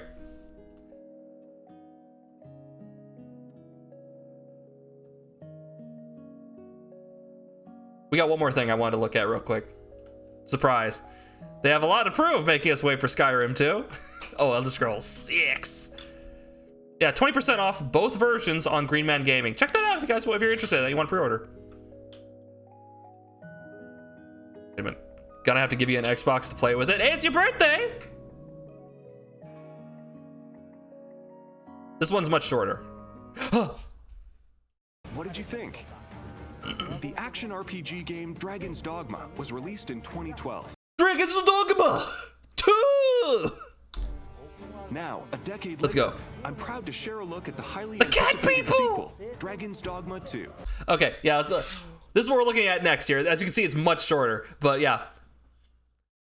I'm interested in Starfield. I might grab it and stream it for you guys when it comes out, but in terms of like what I'd want to do with it, I'd probably want to wait until the modding community like sinks their teeth into it, if at all, because that's the thing, right? There's no guarantee that there is going to be a modding community for any particular game. Now, there's a better chance because it's a Bethesda game, but there's no guarantee, right? And to what extent they can mod it. So it's one of those things where it's like the modding scene is what keeps me interested in Skyrim. We'll see how Starfield handles that. The guy in the middle is wearing the armor from the Ring City DLC for Dark Souls 3. You know, I see it. Those ringed knights. To be fair, Bethesda has a long history of overpromising and setting astronomically high expectations. They do. You see that mountain? You can go there, except you can't because it's outside the bounds of the game.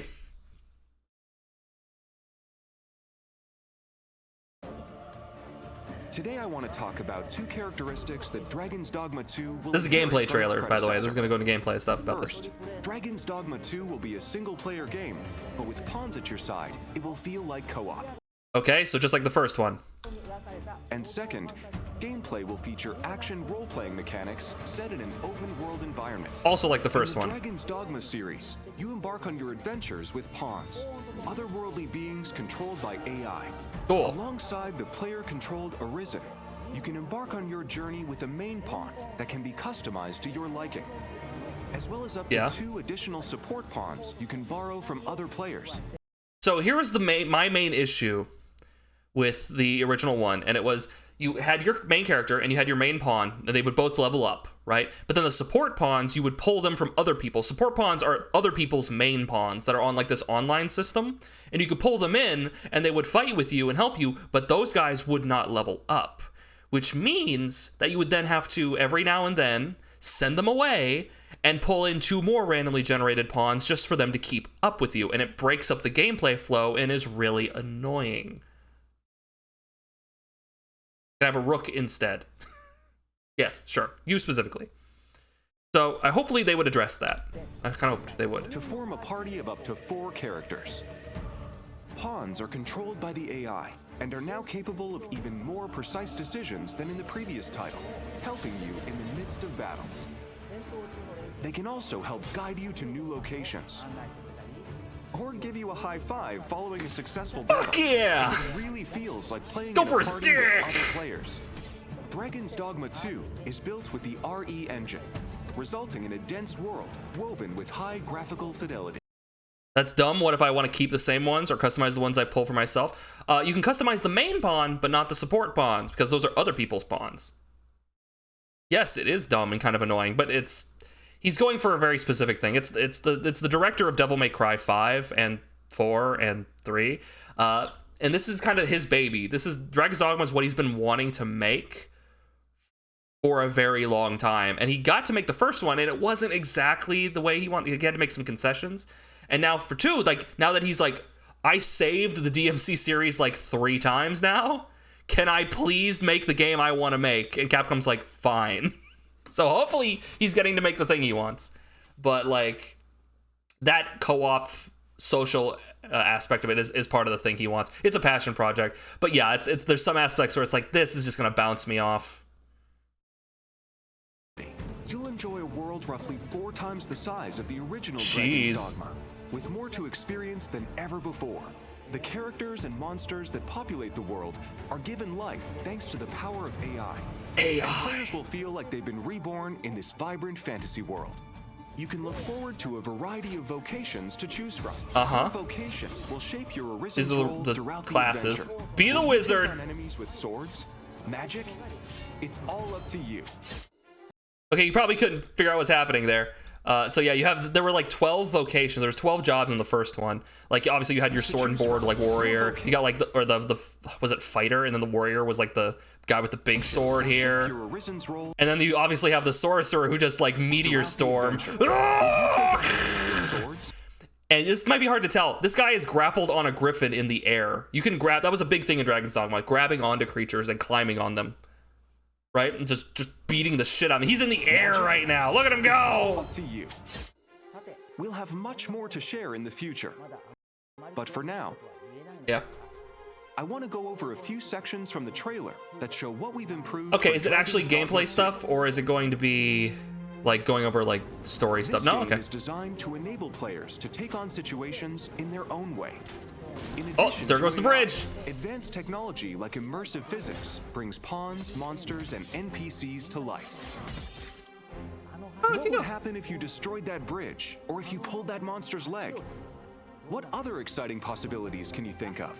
I have Dragon's Dogma, but I've never gotten very far. Is it worth the investment time? So it can be very jank, and it's one of those things where the game itself actively doesn't give you some information. So there's there's 2 specific examples, and we'll talk about them. Remind me, we'll talk about them when the trailer's over. Of the game just actively kind of tricking you. To the Arisen, and Nadinia, a high priestess of the Beastren. The Beastren, the series for the the cat first time. people. What destiny awaits? How will they affect your fate? The intricate relationships and situations you will encounter in the game are sure to keep you on your toes. Yeah. During your adventure, you will come across familiar monsters from the previous game, as well as new monsters such as Medusa. You can look forward to new player vocations and many new experiences unique to Dragon's Dogma 2. Please stay tuned for more information. Thank you so much for tuning in. Okay, so there's 2 things in the original Dragon's Dogma where they actively mess with you. So the first thing is there is a quest that completes that like fails if you do the main quest like to a certain point, and there's no indication that it is going to cut off and fail. Like you leave the main town and you go to the fort, you fight some things at the fort, and they're like, hey, can you take this giant monster head to the capital? Like, yeah, sure. Yeah, we'll go do that quest. You do that quest, you fail the other quest. What? Why? Shit like that will happen sometimes. That sucks. And so it's more like, oh, just go through the game, and if you fail shit, whatever. It's whatever. Just, you're not going to miss anything super important, right? But it's frustrating to have missables like that, right? And no indication you're going to miss anything. There's also like certain areas are like leveled, but not to you. They're like not leveled. They're like specifically like that quest I was talking about. They take like the head to the capital. To the left of that, like literally 30 feet, is a group of bandits who are like twice your level and will kill you in like 1 hit. And it is not uncommon to go like, there's actually a meme about like, you look, it's like up this road and you see this one guy standing up there. It's just intimidating. And you go up and fight him, and then you get ambushed by like 30 bandits who are all like way too tough for you. And guess what? That's where you gotta go for that missable quest I was talking about, which is like appropriately leveled for you. You gotta walk through these evil ass bandits who are way too tough for you. So it can be kind of wonky like that. But if you can like get past that, it's a very fun and engaging like open world, old school D&D RPG experience. It's really, really engaging in that capacity. It's just really jank. Like, so those bandits to be left are exact reason I didn't get very. Yeah. Those bandits, they'll fuck you up. There's also the fact that your vocations, your jobs, when you level up, you get stats based on what job you are currently equipped with. Which means that it's like not you're supposed to, but like it is efficient to play the entire game as a certain class so that you can have good stats for a different class. Like the magic archer, which is the really cool archer who has a magic bow that shoots laser arrows that have like an aiming reticle that homes in on people. Like you literally lock onto people and fire up homing arrows on them. It's super cool. It increases your magic defense. That's the main stat it increases, which is practically useless and does not increase your offense with that class at all. If you want to actually be a good magic archer, you need to play a sorcerer for levels like 1 to like 200 something. Then you can play a magic archer. Like shit like that's stupid. There's a mod to like make it so all like the mixing vocation, because there's like 3 vocations that mix, right? And only the main character can have them. It mixes them, it fixes them so that they like have specific stat upgrades that work for everything. But oh god. How high do the levels go? I forget. It's rather high. And it's generally you're not going to run into the level cap unless you do like the DLC, which is built into the Dark Arisen thing, like the Bitterback Isle stuff. I haven't gotten very far in Dragon's Dogma because I keep bouncing off of it, but it might just land for you, right? I would recommend modding. Get the mod on the Nexus, like the full package one that like gets rid of running stamina when you're outside of combat, that bumps up your carry capacity into the billions. That one. Like grab that one. It's also gonna make, they also for some reason in that one make your like characters like naked when they're naked. Like they add like nudity to that thing. You can rip those files out. That's not a problem. But like everything else, like the gameplay shit is very useful. Copies on Switch. Well, you're fucked. Enjoy. Anyway, what are we doing? So that's why I was interested in 2, because they would have assuredly heard a lot of the problems from the first one. Because they actively tried to fix them in the Dark Arisen thing, right? There was a fast travel system, but it required a consumable item that was very expensive to use every time. Bee time! And so guess what they did in the DLC? They gave you an infinite use one in the starting town. Said, fuck it, who cares? Just go everywhere. Right, so they know what some of the problems are, so hopefully they'll be able to fix them. Okay.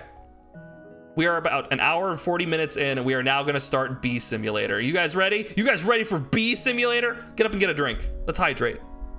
Let's get up and get a drink.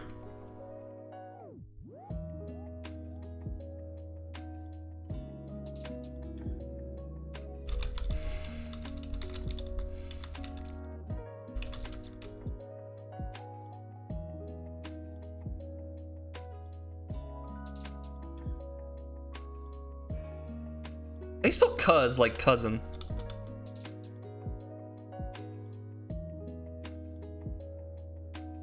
C-U-Z. Or C-U-Z-Z. I'm gonna use ZZ. Bee Simulator. First, that's not how you spell first. First playthrough of Bee Simulator. What's all the buzz, cuz? Heck yeah.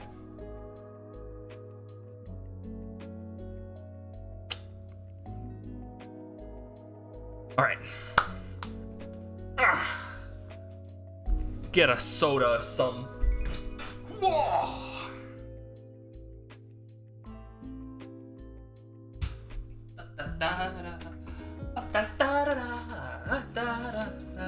Now be able to regale the crowd with a fascinating trivia about bees. Apparently this game is an educational game, and so therefore will do a lot of that for us.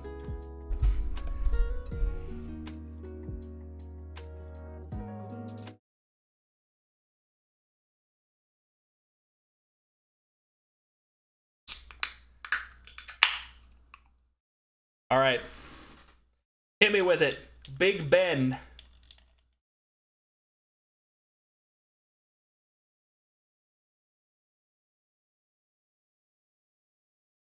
There's your photosensitivity warning if you got sensitivity to the photo. If you ever wondered how bees prevent inbreeding, seeing as they only have a single reproducing female, the answer is a mix of the fact that a new queen will fly to create her new hive and mate with as many as 100 males from other hives during this flight. The honey bee, a tiny hero in a big world. Honeybees are the most important pollinators. It's true. Pollinating almost 100 crops, Per bee? making it the most fruitful job in the world. Get it? Because of fruits. But those aren't fruits, those are Without peppers. them, life as we know it will end.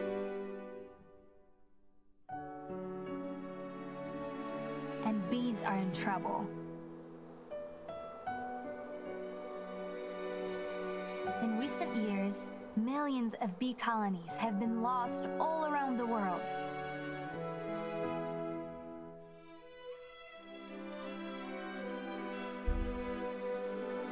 Fair. Besides their natural enemies like birds or parasites, bees must deal with new dangers.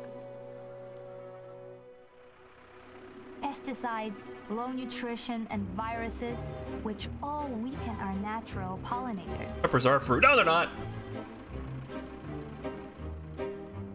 I'm a science guy. I know about So this stuff. listen to our story. It's Farmer of the Johnson! Bee hero. To see how even the smallest life can matter. I'm going in. I'm gonna become the bee. I'm gonna be the change, guys. Be the change. The only fruits if you're a nerd. The average flight range for bees is around 3 kilometers or 2 miles. I couldn't read all that. Bee simulator, guys. I'm gonna pick this profile. This one. Delete it. Are you sure? Yes. This profile. Are we gonna go hard or easy? Hard, easy. Guys, bee simulator. Hard, easy. First thing I see in the chat. Hard, easy. Hard. Let's buzz. You can help. How to help the bees. I also wanted to point out, I did find this. There's a wardrobe option. You can have different kinds of bees. You can unlock different kinds of bees. But you could also give them hats. This is the tale of Captain Bee Sparrow. Or give them trails. There's customization.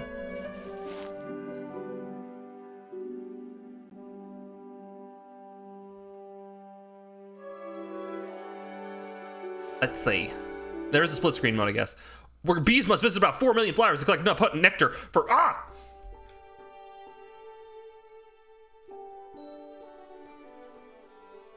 bees. Bee.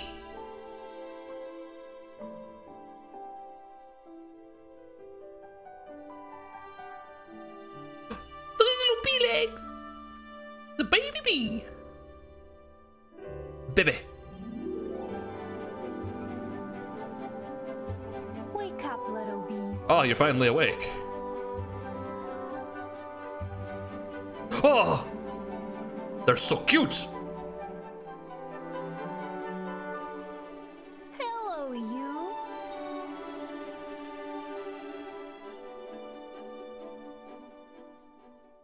Hive, sweet I'm in. Hive. I'm finally here. Oh, hello. A new hatchling! It's Alice! Little one. What's your name? I am the bee. Chat, what is my name? What, is it Bee Squid? What is my name?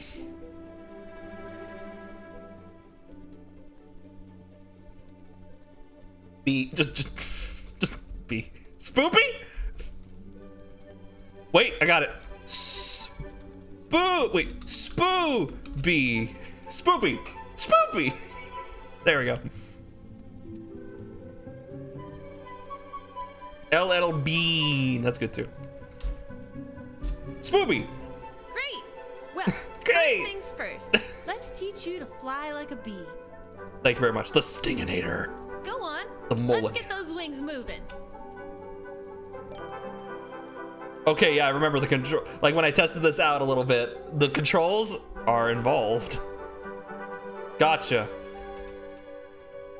W, S, D. Oh, sorry. D, A, E, Q. Wow, that was something. Oh God, I'm not flying anymore. Follow the gold markers. They always show you the way. Yes. Oh, hold on. Controls. I set this up much higher before, and it didn't save it. Here we go. This is the tail. Oh man. Oh man, we got more options. Beyonce, Beelzebub, Justin Bieber, Obi-Wan Kenobi. Booby. I'm on the ground. Look at me go. Rolling around at the speed of sound. Got places to go. Holy shit. I'm good. Booby. Oh my. Can I like zoom out a little bit? Oh, this is all new to me now. We have a special place where you can learn how to be a bee. Just fly through this crack. Which one? Oh, I see. Oh, bees have 5 eyes, 2 big compound ones and 3 simple ones. Oh, gone. My computer is too good. Bee simulator. The one in my ass. Ayo! Elon Musk. Interesting, there's honey over there. But we're gonna go this way.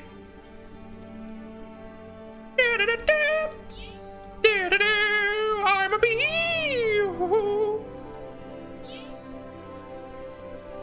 Going so fast. Oh God. Maximum. Oh, okay. Jeffrey Bezos. All right. To be a real bee, you must learn to collect pollen. I would imagine that would be like a very important aspect of being a bee. Fly through flowers with golden orbs to collect pollen. When the honey pot in the bottom left corner is full, you must deposit your pollen back at the hive. Gotcha. Where's the honey pot? I don't see a honey pot. Let's go! Oh, I assume that's what you mean by honey pot. Okay.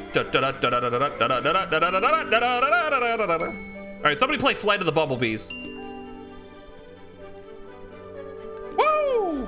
I can't imagine this is what bees do normally. We are family. I've got all my sisters in me. Woo! Flower power. Oh, there's a combo meter. Interesting.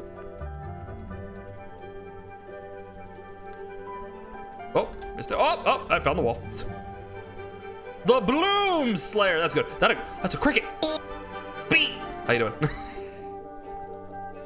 You got that right. There's a bee with a katana, and I just have to fight Bee Virgil. It's like, oh man, this got intense real quick. There's 3 more. Ooh, I've unlocked hyperdrive. If I hold shift, I go faster. I become faster. Follow the gold marker to get the new task from Alice. Wait, I want more. What more? It makes you feel like a bee. It does. It's like a simulator or something. A.B. Beatrix Bellamy. Which our vision sees in different colors.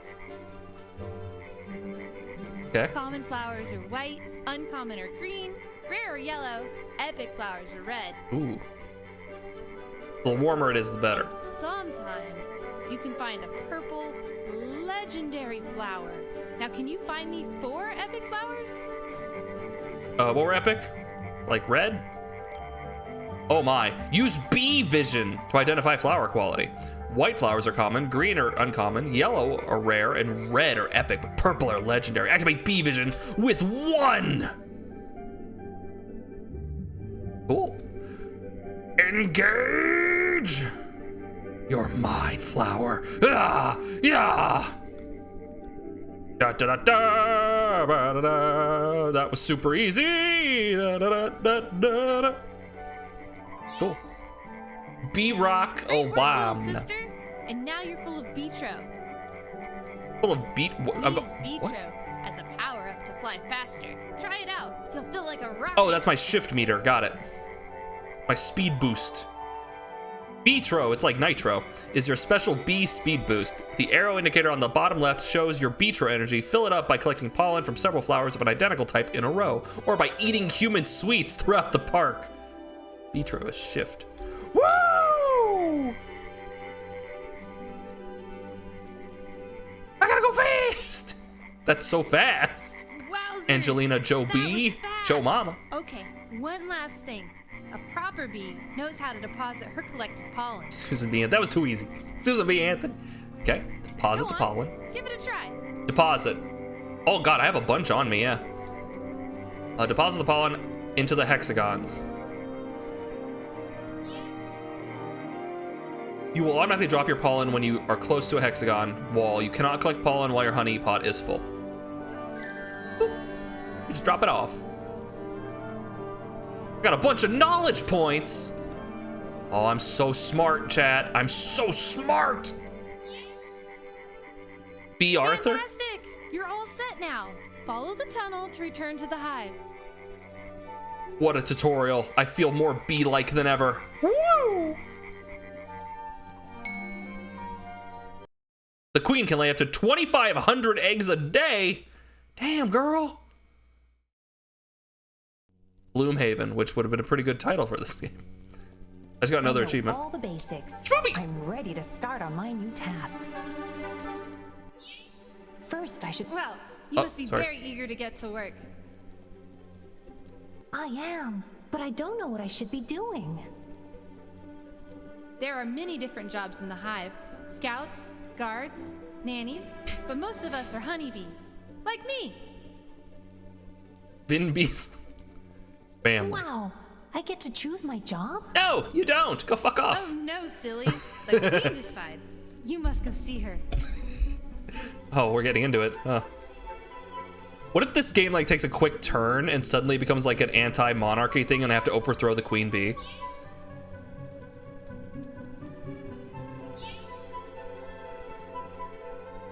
Ooh, pretty. Hey, keeping busy, huh?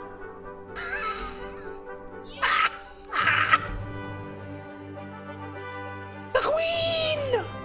She big. Brian Beecrest.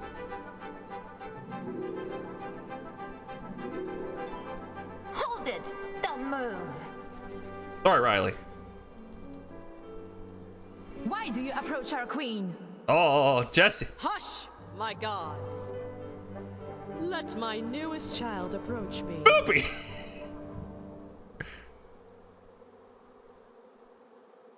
Well, little one, you are a honeybee now. It feels very storybooky. Collect pollen for the hive. Yes, my queen! Yes! Woo! Queens are actually a lot bigger. Yeah, they grow bigger, right? It feels like this is a child reciting like a storybook that they are reading about bees.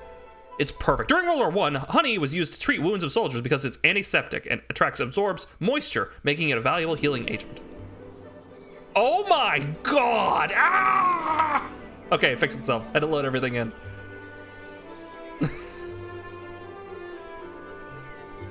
Gotta be careful here. I did not frame limit this, so it will take as much as it can get. I should have, but I was a stupid. I didn't think it would be that bad. I played it for a little bit. I'm like, yeah, it's fine. It's okay. It's not doing like, oh. Oh, wait, that's a dog. Wait, no, it's a deer. Looks like a dog from the weird blur. That's a lot of flies. Ah! Ouch. I got knocked the fuck out. Whoa, talk about traffic. I need to be more careful. All All right, let's gather some pollen. Oh, we got a time limit, guys. We gotta go. I gotta get the pollen.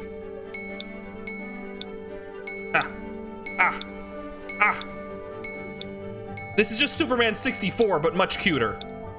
Also, it controls better. Which is not saying much, because Superman 64 really... Anyway. Oh, it's people! That lady has a massive personality. Anyway.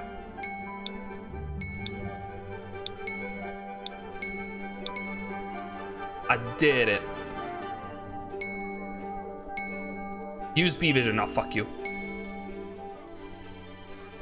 Activate B mode. Alright, we need 4 rare, which are yellow. Thank you for telling me that again, because I'm not gonna remember the color combination here. And bada bing. Poppy! I've unlocked a Poppy! Oh. Bam. Boom. Ah! Got them childbearing. There's a bee over there, and she doesn't look well. Oh no. I must save her. I should see if I can help her. We got Simlish going on over here. Hello? Me, Spooky. Do you need help getting back to the hive? Oh, what? Jackie, I you're don't sick. feel so good. What family do bees belong to? The family. The Vin Diesel family.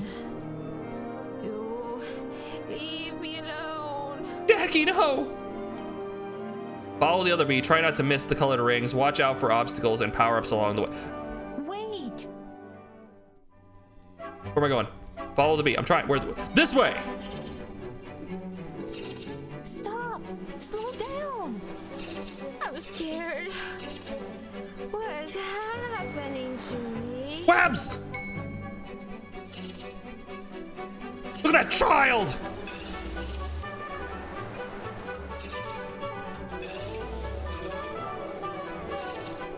Woo! Hey, come back! Go away! I need to find my hive. Need to find the hive. Woo! Stop! Slow down! You're going too fast for me. What is happening to me? Is this bee drunk? Am I chasing a drunk bee?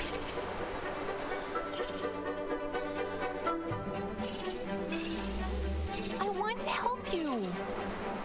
Oh. This is a really well-made video game. Holy shit. Now this is pod racing. Apparently, right? This is really cool.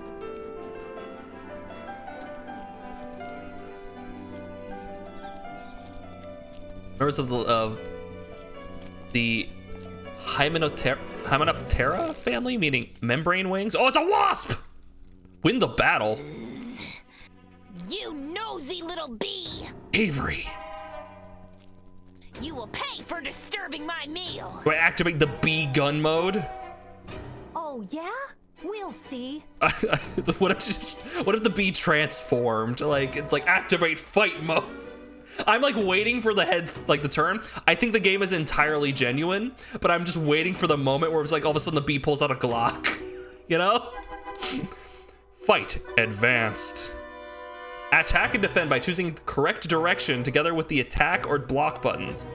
When the opportunity arises, use special blocking maneuvers and attacks. The yellow indicator shows when you can perform special attacks or dodge. Up, down, left, right, attack, and block.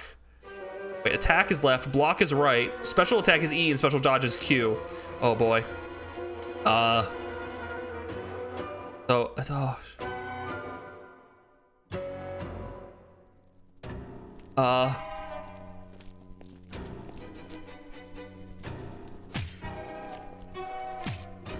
I don't. Okay, I think I got it. I see. Ah! Bitch.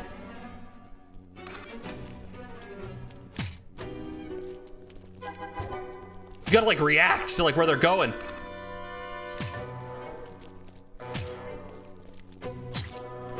Hit him.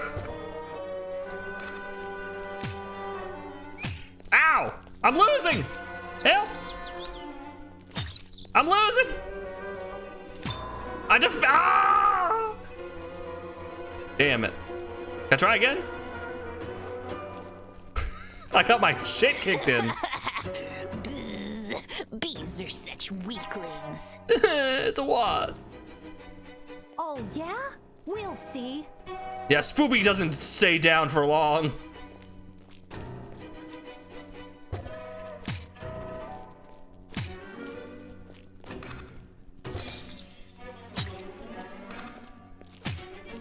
Yeah?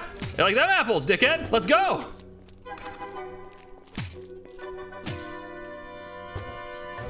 Woo! Let's fucking go! Woohoo! Finish him. Finish the bee. Finish the wasp. Die! Just beat the piss out of them until they lose. Yeah! Just mash on wake up. That's it for me. But just you wait. I'm an Optera. Oh, okay. Hey, it's safe to come out now. You can go home. I remember now. Not with that attitude, Cinery. I ate a piece of a rotten apple. Oh, you just gotta believe. It's fermenting. It's really funny. Oh, I feel so sick. I have to persuade the bee? Don't worry. They'll help you back in the hive. We're all family, after all. Family. Thank you.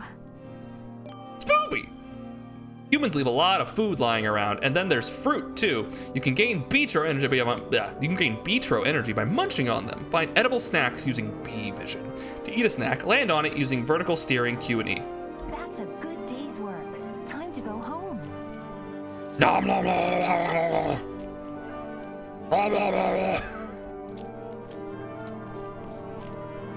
All right, then we're good to go.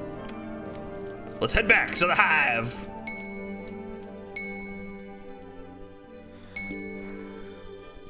Flower power. I wish I could spin.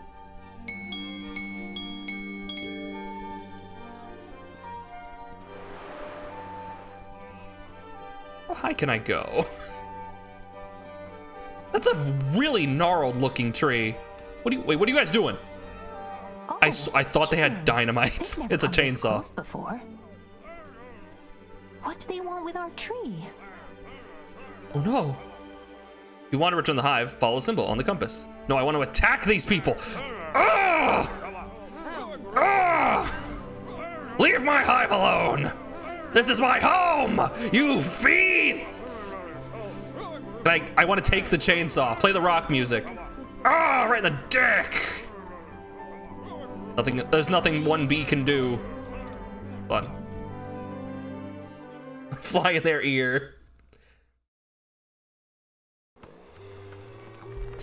To be fair, beat the piss out of them until they lose is genuinely a valid strategy. It is in most acts of life, most walks of life.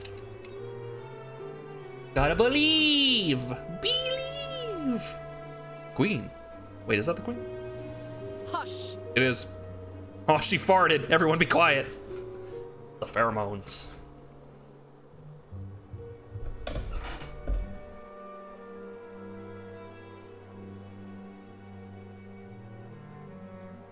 Humans are trying to destroy our tree. They give up for now, but they will be back soon to take away our home. Panic!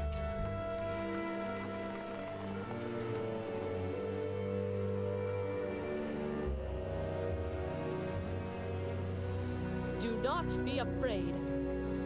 From Be this not time on, afraid. All of the scouts, but only them, are obliged to search for a new place for us to live. As for the rest, get back to your duties.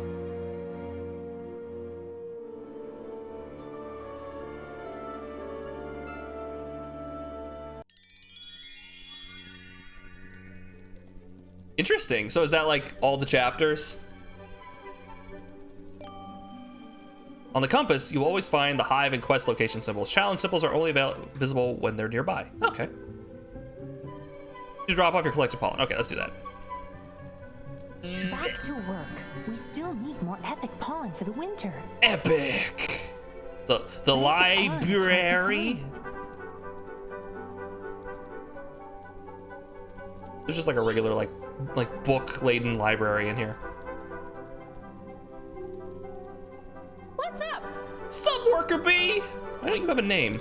There's a lot more bees than just honeybees, you know. They're even a vulture bee that instead of nectar uses the proteins found in rotting meat. It drinks the blood. You can find your feats in the game menu and in the Hive library. Completed and progressive feats give knowledge points. Use knowledge points to buy skins.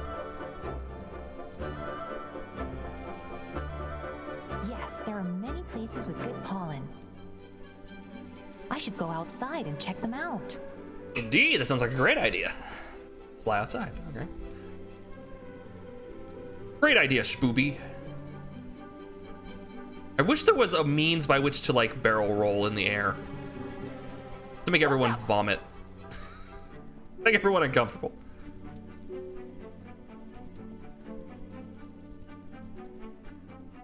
Wait, cannot? No, I can't go through there. Ah, here we go, gotta go lower. I have not unlocked that area of Banjo-Kazooie yet. During the winter, bees bunch together in a tight bundle in the hive, continuously waving their wings. By doing so, they heat themselves. Hey, I saw you in the library. Jamie! Come, let me tell you something. Why do you sound like that? The dancing bee. You were looking for epic pollen, right? Indeed. You should try the zoo. There is a nice lady there with amazing flowers. Ooh. I will dance to show you how to get there. Thank you. Dance advanced. Repeat correctly all the moves. Keep up. You'll have to remember multiple moves each time. Up, down, left, right. Down, up, down, up, left, down, left, left, down, left, left, left, down, left. Ah, nailed it. Got it. I'll head to the zoo right away. Now, obviously. May the pollen be with you. And also with you, Jamie. Earn knowledge points by completing challenges. Their markers are colored by blue as a race, pink as a dance, red as a fight, orange is Sting the Bully, and green is gathering pollen. Interesting. I'm gonna stick to the main quest line for now. I don't want to do any of the bee side quests right now. What's that? Nom nom nom nom nom nom nom nom. Wait, hold on. Berries.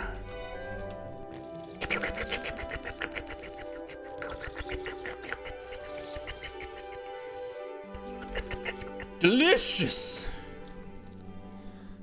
I fly on teeny tiny wings. So this is the zoo.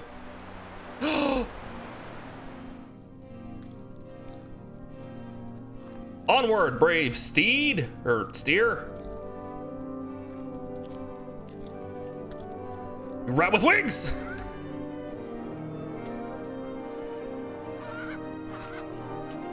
Miss Frizzle? No. Carrot dress, small child.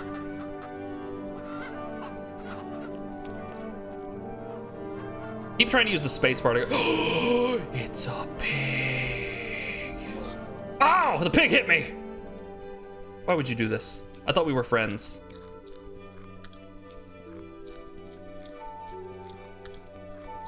Look at him munch.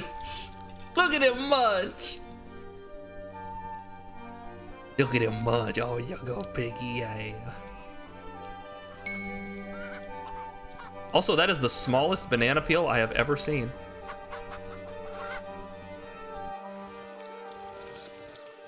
Some pig. All right. Yeah, where's piggyback variety? Chickens! Oh! I've locked the chicken in the glossary. You can find info on animals and plants in the glossary. More entries will be added whenever you encounter something new. Okay. Chickens? Horrible, scary things. They lay eggs like us. But their larvae don't eat honey. They eat bees. Ugh. Ugh. Surrounded by evil.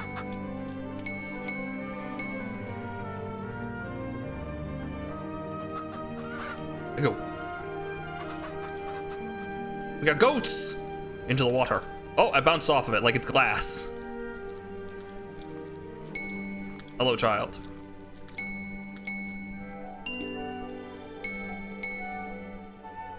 Aha! Sheep! Little lambs! Them little lambs! Very cute animals. I like this petting zoo. It's a very fun petting zoo. There's some sort of wall of psychic energy. I can't. Hold on, maybe if I hit it at high speed. Ah! Ah! Ah! Ah! I've surmounted it. A rhinoceros? What kind of zoo is this? Wait, the rhinoceros are in the same pen as the zebras? Wait a minute, hold on. Is that what I think it is? They put the hippopotamus in with the other animals? I'm surprised that they're not dead. Hippos are so mean.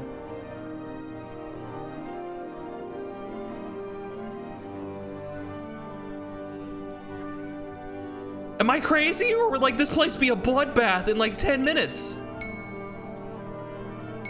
Hippos are very hungry. They're also very violent creatures, very territorial. This is a funny little thing. The sound that it plays, is if it hits the right tone, it sounds like the subscription tone, and so I like my heart like jumps up for a moment, like oh. So I look over to see if someone's subscribed, but no, it's just the pinging that's happening in the game. Whoa, now those are big animals. Indeed. If the old bee was right, I should be getting close now. All right, where are we going? Over here. We passed it, I guess.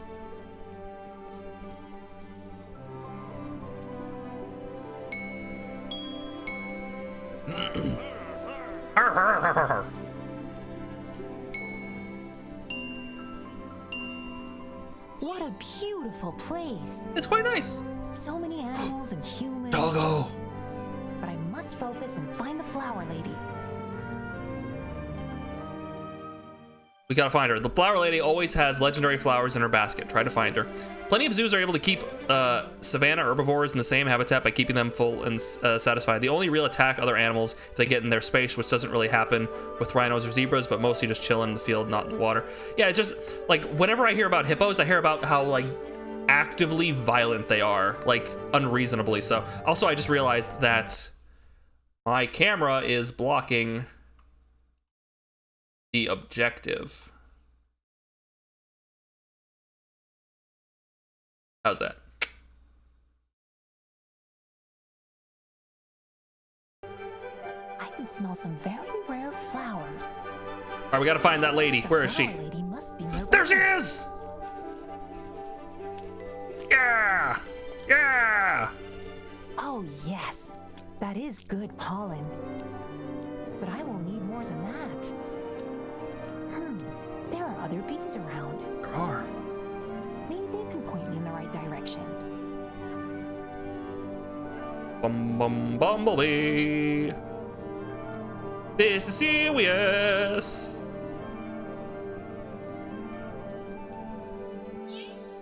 Hey, The pollen, bro. Flowers around here? Sure, wanna race? If you catch me, I'll tell you about the flowers. Okay. The fast bee Jordan. Catch the other bee, try not to miss the colored rings, watch out for obstacles and power-ups along the way. You think you're gonna keep your info from me, bee? Oh shit, fuck. Ow, I can't see! I've gone bee-lined!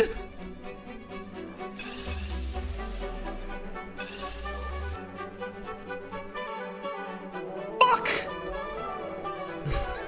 That was awful. Why would you do that? All right, straight down to the bee hole. Oh, fuck, I missed one. Oh, God. Oh, jeez. All right, much better when we're outside of the hole. I can see where I'm going. What does the red thing do? I'm pretty sure that increases, the yellow thing increases my, like, speed boost, but is the red thing bad? So I'm like, am I losing speed with that? Does it, like, delete my speed boost? Seals!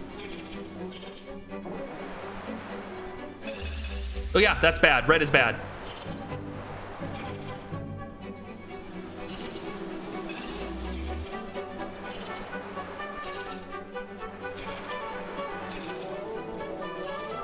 Uh-huh, okay. I have to catch the bee? Oh, so we're just going until I catch them. Okay, I see. I missed one.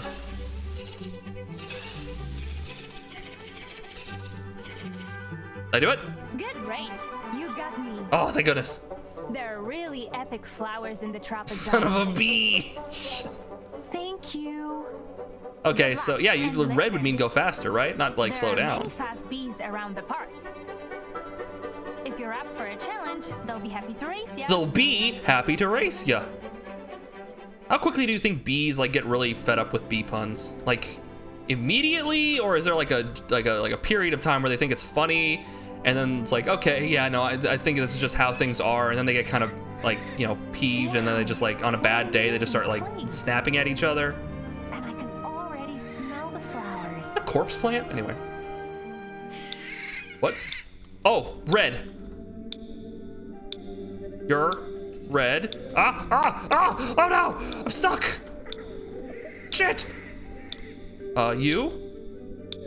Okay, 3 more. We got this, don't worry. You, and that one, and 1 more. Gotcha. Earn knowledge points by collecting pollen, completing quests, challenges, and feats. Spend points to unlock animal statues, 3D models, and new skins for your bee. Early access. What? Interesting. New skins? Indeed, I can be different kinds of bees. Can I go between your legs? Yes! Haha! To infinity and beyond!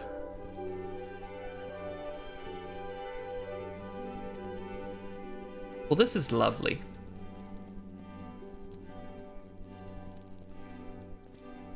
Your favorite zoo, the Henry Dorley Zoo in Omaha, Nebraska, has a giant savanna habitat with all sorts of animals housed together, and guests go over the exhibit in a lift type of thing. That sounds really fun, actually. The Henry Dorley Zoo in Omaha, Nebraska. That sounds like the place to be. The humans must have cut off its branches. Oh shit! Am I gonna return here one day and my entire tree is gonna be gone? That'll be tragic. Absolutely freaking tragic. A honeybee's wings flap incredibly fast at about 200.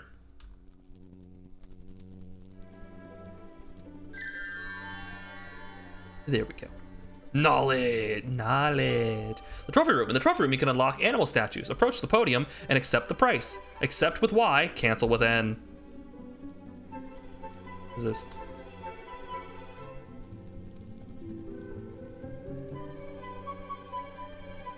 Yes. You can use your knowledge points to access the 3D viewer of some animals from the glossary. The snail! Apis mellifera. Its Latin name translates into honeymaker bee, and undoubtedly this ordinary humblebee species is best known for producing the honey we all eat. Bees live in hives with a strong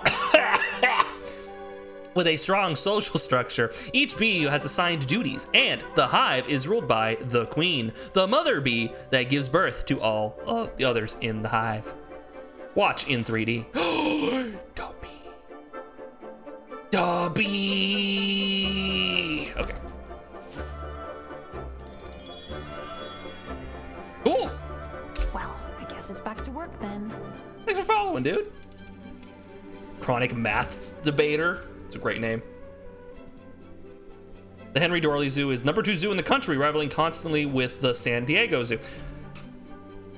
You know, I feel like that's a crying shame because I've heard of the San Diego Zoo, but I haven't heard of the Henry Dorley Zoo, which deserves more advertisement. I think they could stand to put a little more in their advertising budget, because that sounds like a wonderful place to head to.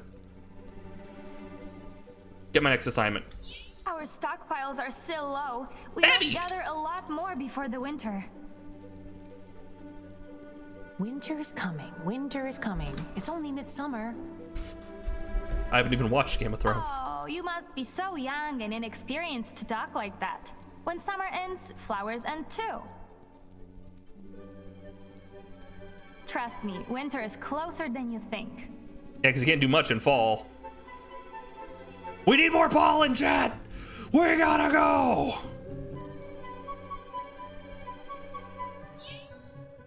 The average flight range for bees is around 3 kilometers or 2 miles, up to around 10 kilometers, 6 miles, or even more. Guess it's back to work then.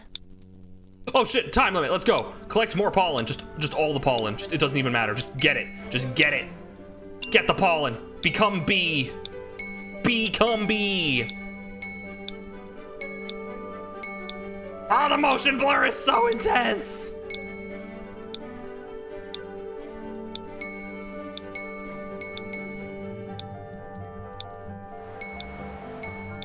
Ah!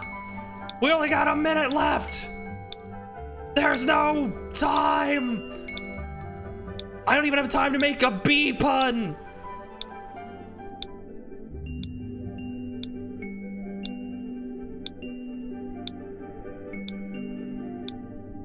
That's not, you're not a flower. You are though. Woo! Racking up them points.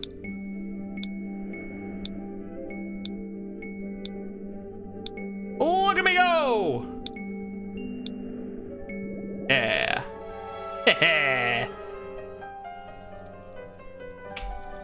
Also, a giant area called the Desert Dome, which is a giant mirrored dome with all sorts of desert life inside. Ooh. I love the idea of like having different like biomes built in. Bees is the only insect that produces food, also eaten by humans.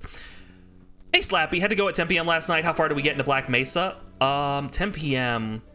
We stopped pretty much close after that. We took the tram, and the tram fell into some water, and I did like a little water puzzle, and I got out of the water, but then we stopped pretty closely after that. We're doing pretty good in there. I'll be picking up Black Mesa again on Wednesday. I've gathered tons of pollen. Time to take it back to the hive. That's a lot of pollen I've collected. I've done a good job. Did you launch the satellite? Yes, we did. Yes, but we still need more. We launched it into space. More? Wow, my wings will fall off. Just more? Just more. We need more, chat. More pollen. That's the game. The average flight range for bees, we already read that. Give me more. How much pollen must I collect before I can do something more important? It's gotta be important. Shit, uncommon. It's gotta be green.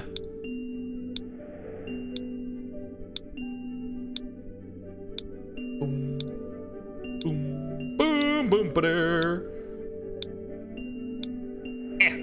Ah! Oh no. Oh no! Where's... I need more greens! Eat your greens, chat. We're getting there.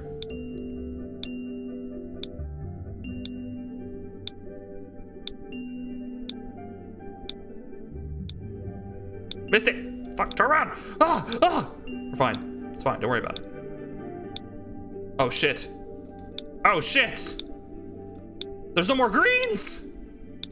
There's one.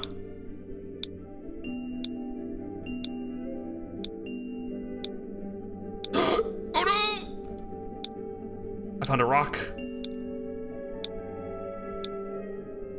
Oh, it's getting close. There we go. Nailed it.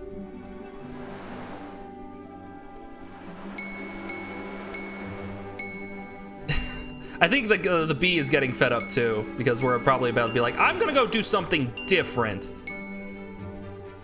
I don't want to keep doing this boring. Greens? What am I, a rabbit? Yes. Yes, you are. Soft music and sound effects. It should be rather like calming.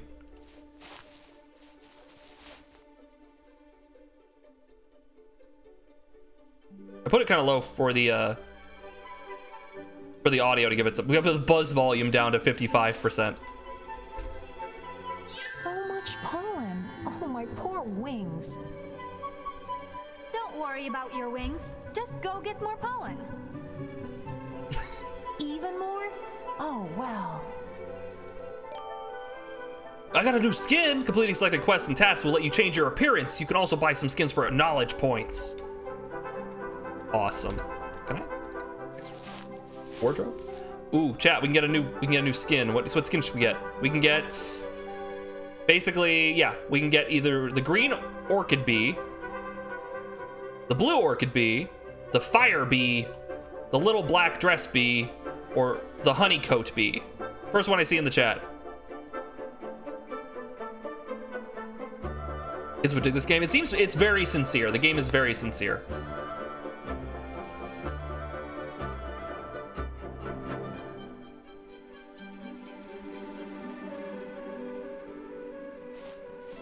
The bee one.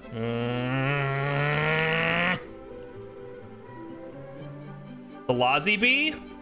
I'm gonna go with the little black dress bee. The green bee. Oh, nope. Green orchid. We are now a green orchid bee. The new me. Look at me, I'm shiny! I have a sting move. I can sting. Spoiler, if you sting anything, you die. Fuck! They're limiting my power. Oh, shit. What happened? Well, what do we have here? Oh no! Hornet, we're doomed. He's huge! That's right, little. That's right. You are doomed. I will crush all of you. Your They got a new voice actor. will be mine.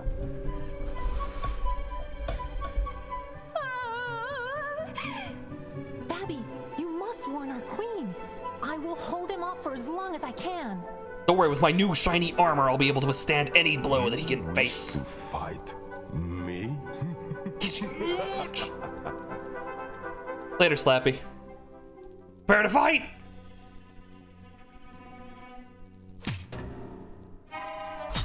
Ow!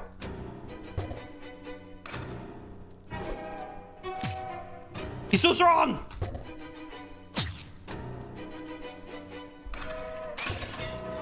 Aha! Counter nut punch! Aha!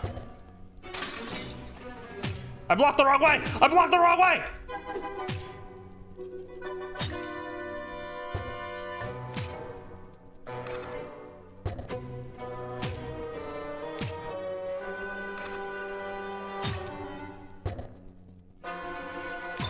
Ah, no! I was doing it too! He had a lot of health. I'm supposed to lose that one. You like jazz? Your resistance is futile. Notice it was hold back the Hornet. Hey, Stino. How do you like the bees? It's having a lot of good fun. Do you like jazz? You shall not pass. You shall not. Silly little bee. You cannot. Are we gonna do the thing where we like wrap around him and just like flap our wings and cause him to overheat? Get out! Sisters, attack! Attack! Ah! Yeah, exactly that. We're gonna do that exact thing. Ah! This is not over. I'll be back. I'll be back. Well done, my child. I single-handedly defended the hive. Your courage gave us time to assemble the troops. Aw. To beat a hornet alone is hard, but together we can always. I wonder if there's like an alternative thing for if you actually beat the Hornet. It probably doesn't play a different scene. It probably just like the same. Oh, you kind of want this. It's so far very cool. It plays kind of like Superman 64, but better. And it's a lot of like flying around, racing and stuff like that. And there's like a rock, paper, scissors, but you can kind of react to it fighting mini game. It's really interesting. Got ever closer. Oh, shoot.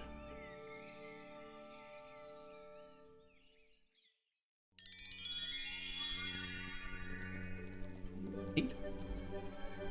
All right, real quick.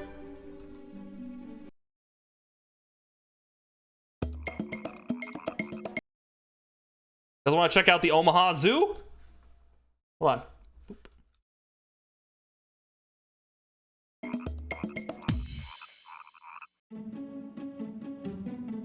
Is that the lead jungle or the lied jungle? I'm standing in the lead jungle. Lead. Back in 1992, we opened this exhibit, and it is North America's largest indoor rainforest. And we created this immense immersion exhibit with the goal for visitors to experience a rainforest. Most people will never, ever make it to a real rainforest. So we wanted to show them a taste of what's out there in the world. So when you first enter the building, you'll be at what we call the canopy of a rainforest, and that is one of the highest levels throughout a rainforest. You'll be able to view at a bird's eye level. Was that a little puffin? What was that? We also allow you to go on the trail, which is what the floor of the forest is. So you'll get a very different view of the plant life, and often some underwater viewing to be eye to eye with some of our animals that swim in the water. Oh, there's a hippo in there. Along with the immersion goal, we exhibit most of our birds in this building free flight. So as you're walking through, you may have one or two birds whiz by your head. Becoming familiar with what our rainforests have to offer, tropical rainforests have to offer. Ooh, that's a Goku. Way for people to get a greater appreciation for That's it. a Super Saiyan. Preserve Super Simian. They will not be around forever. Oh. It's open year round, guys. Neat. Okay, and then there was, you said the dome, the desert dome. This one's a little long. We're gonna hop through this one. Science, I'm gonna hop through this one relatively quickly. Seems really cool though.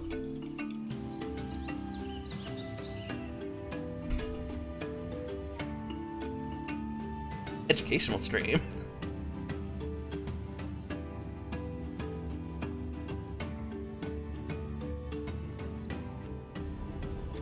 The zoo cheered you up? Nice, dude. It just seems like a happy place to be. The Namib Desert? You're learning so much? It's very educational, sir. Very. Lovely so far. I'm having a good time. Hopefully you guys are too. 300 tons of sand. It is one of our most defining aspects, our 300 tons of sand.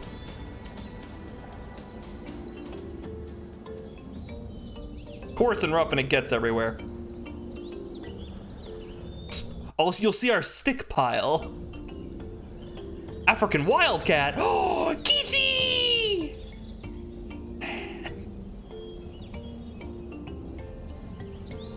The blue-bellied roller. Aw, look at him. Oh. He's got blue belly. That's a really vibrant shade of blue. It inspires joy. The chestnut weaver and the blacksmith plover. Why does plover get me? It's a plover.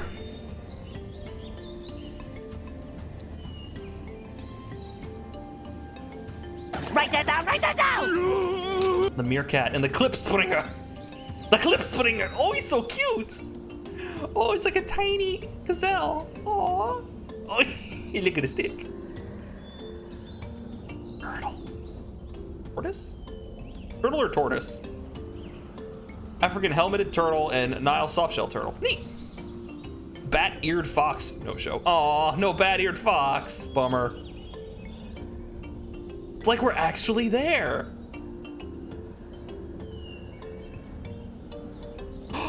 Dwarf mongoose. Aye, laddie, where the dwarf mongooses.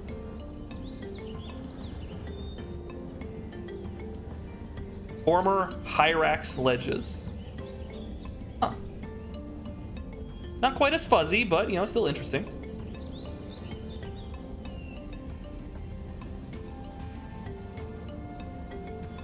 Could it be? Could it be? The Australian wood duck! Woo! Let's go! And the yellow-billed duck! The Hottentot! I'm sorry, what was that one's name? The Hottentot teal. He's hot and he's taut. The cousin of the duck. And the Cape teal. Oh, that one's cute. The Hot-to-trot teal. The big duck. Biggest duckest. Inland taipan. Got snakes with a red-billed hornbill. Look at him. Oh, he's got a big nose. Contralian python? Contralian. Lace oh, like the monitor lizard. Okay. Brown tree snake. The Woma python. Ooh. I like the warmth. A lot of animals. Universal illumination apparently. Oh, they might. We got the big Mario movie. It wouldn't shock me we're gonna get a bunch of other like Nintendo properties. It's a big moneymaker right there. The Parentai? Ooh, it's like a long-nosed iguana sort of thing. Ooh, very neat. Australia's Red Center. We got some Australia stuff. Where's Lozzie B? We need some Lozzie B in our lives. Just straight up dinosaurs. The masked lapwing and the laughing kookaburra. Tawny frog. Oh yeah, frog mouths. Big mouth bird. Ooh, they're so cute. Ah. Cunningham skink.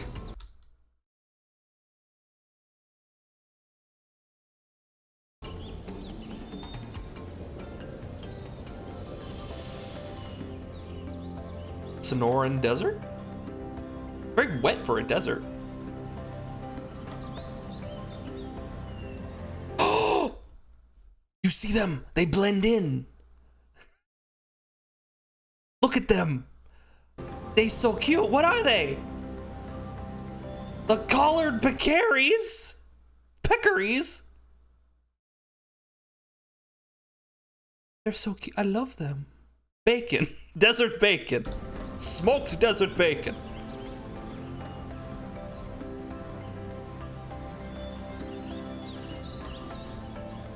Javelina? What? Ooh. Hello. What do we have here? An ocelot. Revolver.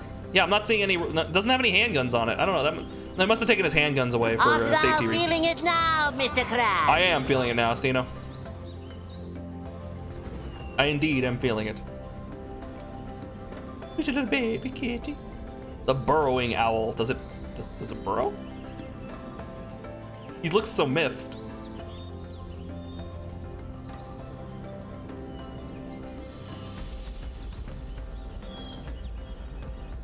Raider Roadrunner. Oh, look at him go. I think there are gonna be coyotes in here. Otherwise, things get very messy very quick.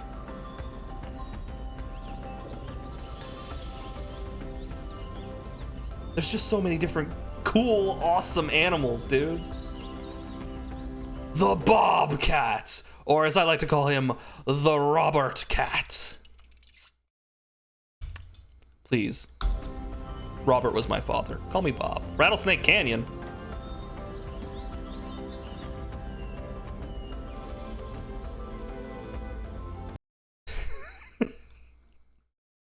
Would you like a Baja Blue Rock Lizard? I feel like that's just why have they not made a fresh, like, do they not sell Baja Blue Rock Lizard drinks at this establishment? It's just they're leaving money at the door. I would buy the heck out of a Baja Blue Rock Lizard drink. The Chuckwalla.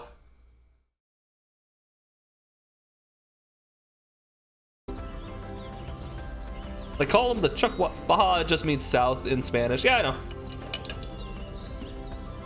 The Chonkwalla. He's a chonky boy. Western Diamondback Rattlesnake. Ooh, he's got the Diamondback like horns. Yeah.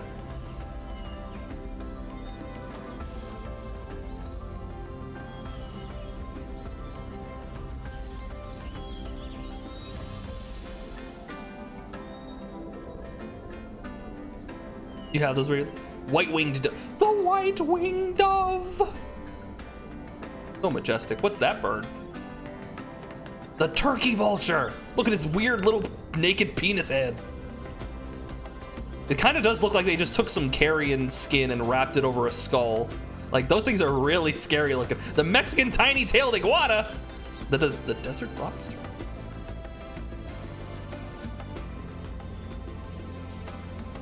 The swift fox jumps over the lazy dog. Was it the swift brown fox? Arizona black rattlesnake, where? Like, I can't find it, whatever. Anthill vipers? Oh, yeah, cute little yellow thing. Not the bearded lizard, the beaded lizard. Have I heard of the palace cat? I have not. The sidewinder, they like go like, literally it's like they like wave sideways through the sand to get through. Red tail, split fin. I didn't see it. The coati.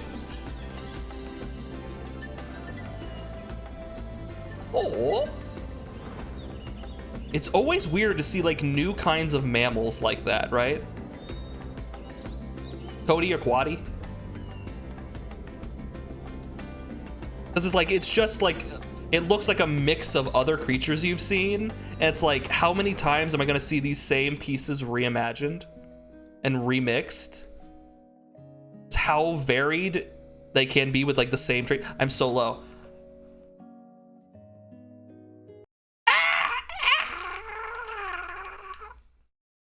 Anyway. Get back into the Bee Sim. And purely for full coverage and entirely up to you, you have the top tier aquarium they have. Guys, check out the Discord if you want to see the aquarium footage that we have. We have it right here, right now, hopefully posted by Cinery. Right now, we gotta get back to the bees. That aquarium footage does sound enticing, though. Exclusively on our Discord and also on YouTube, but you know. Thank you, Cinery. Back to being a bee. My current objective, whoa, a lot of burping going on, is to overhear a conversation. Hello? Oh, I am upside down. There we go, okay. D, join this. Look at those lazy bees. They never stop gossiping. But they seem scared. I wonder what's up. The ceiling.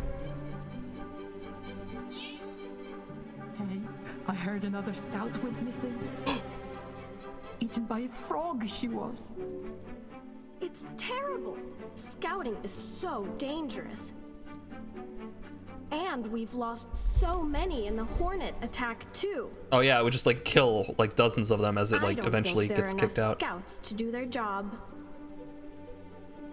I think they should check the amusement park.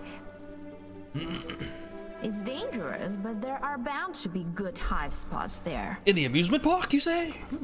Maybe I can help. I should ask the queen. I should. She'll assuredly say no, and then I'm gonna do it anyway, but you know, might as well try to get permission. This is better than the PS2 B-movie game. You like jazz?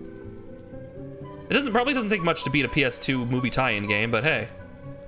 This is a surprisingly like competent video game. Your Majesty. It seems entirely like sincere and honest about what it is. Is it true? Unfortunately, yes. This has been a difficult season for us. They'll like go up like several octaves, just like beep. Please, Mother, let me help. I will go and check this place called the amusement park. No. Damn it. But why? I could help. Does look furry. The amusement park? It is a place far too dangerous for a youngling like you. Besides, you have your own work to do. You must collect pollen for us. Of course. I shall do as you order, my queen. Mom, just let me have any fun. Can't have shit in Bee Detroit. Oh, pollen and pollen. Any bee can collect pollen. I wish I could do something more important. Bee Detroit. Right there. It was low-hanging fruit. I just missed it. Bee must visit about 4 million flowers to collect... Okay. We gotta collect 20 pollen. Let's go. Look at how shiny I am. I'm not a youngling. I'm almost 2 weeks old. I'm almost 2 weeks old. How much pollen must I collect before I can do something more important? What's the point of collecting pollen if we're going to abandon our hive? We can't take it all with us anyway. That's true. That's an excellent point. I'm glad they brought that up. So I didn't have to. Pollen? Ugh. I'm a bee. I love pollen, but I wish I could look for a new hive. I know. I'll talk to Alice. She's wise. After all, she's a whole week older than me. Yeah. She has all this time, and there's all this just worldly, this bee. Wait, okay, where is she? She's over this way. Not even close to the hive. I wonder what she's doing over here.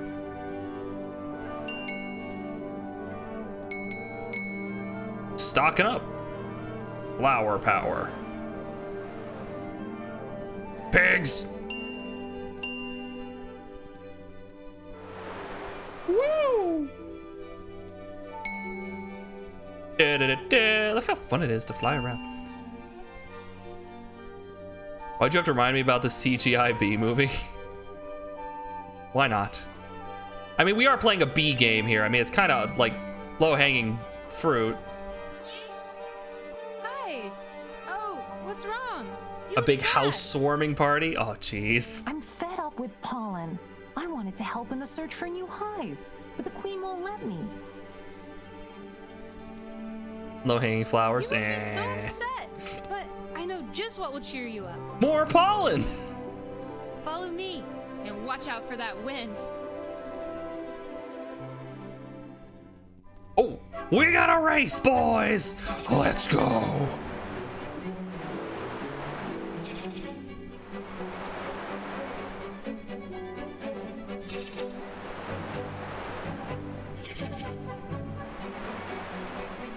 Wait, did I already miss one?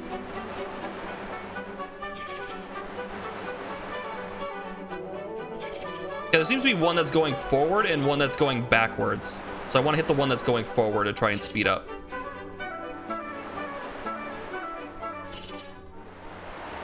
It can be kind of hard to tell like which way is forward and back. Oh, wait. Oh no! Wasp nest. I've been tricked. Yeah, that's right, little bee. It's Wasp Steven. And now you're gonna get it. You show her And Wasp my Emily. apprentice. Steven and Emily. I must beat them to it. I must beat them to escape from here. Attack! Shit.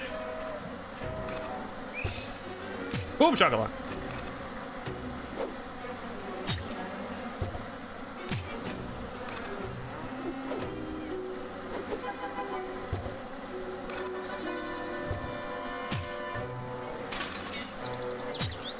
Wait.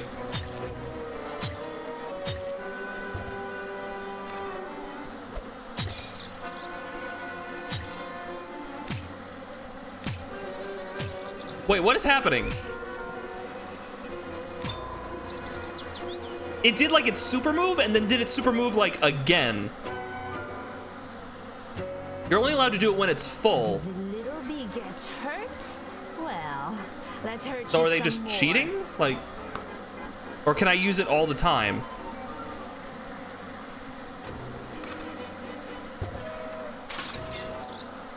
Wait, I blocked that. Wait, I'm blocking that. Why am I?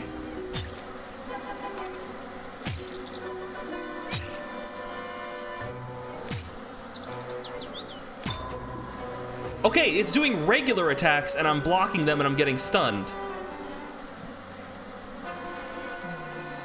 Did the little bee get hurt?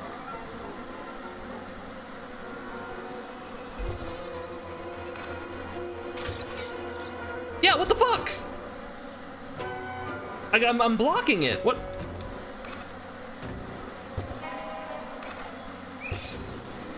Why is it breaking my guard?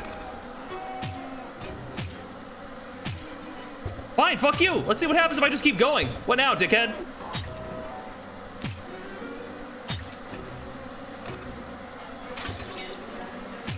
Like,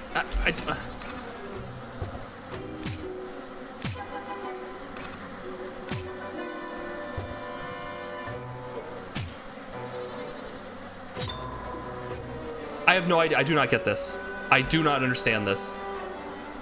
There's like a stamina meter in there, I guess, but like they're literally just breaking my guard.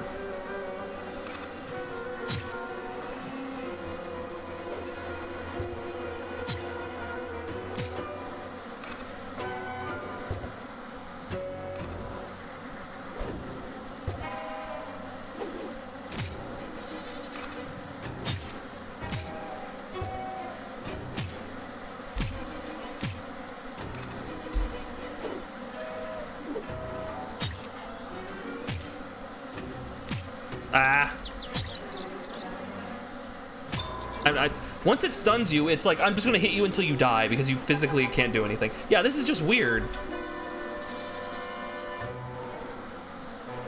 Like, what am I'm doing something wrong, obviously. Blocked.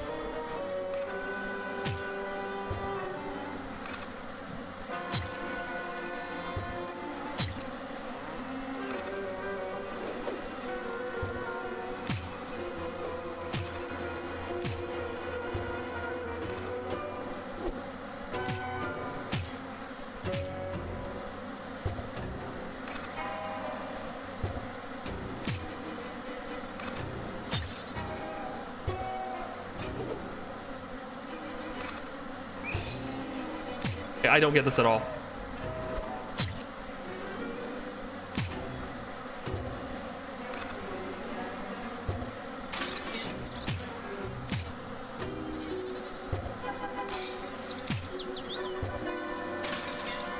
Why did that break my guard?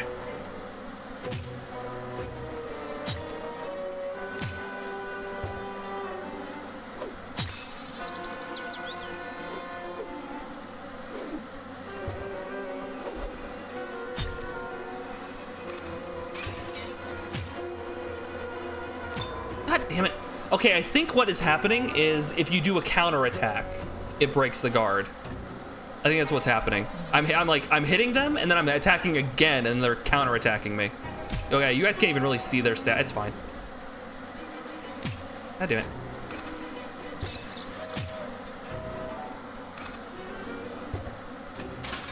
Okay, that completely destroys my thing that I was just saying.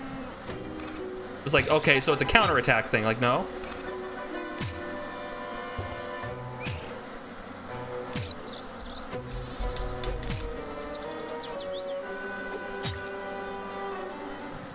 Oh, okay, my character just wouldn't do anything. The combat sucks. The combat sucks.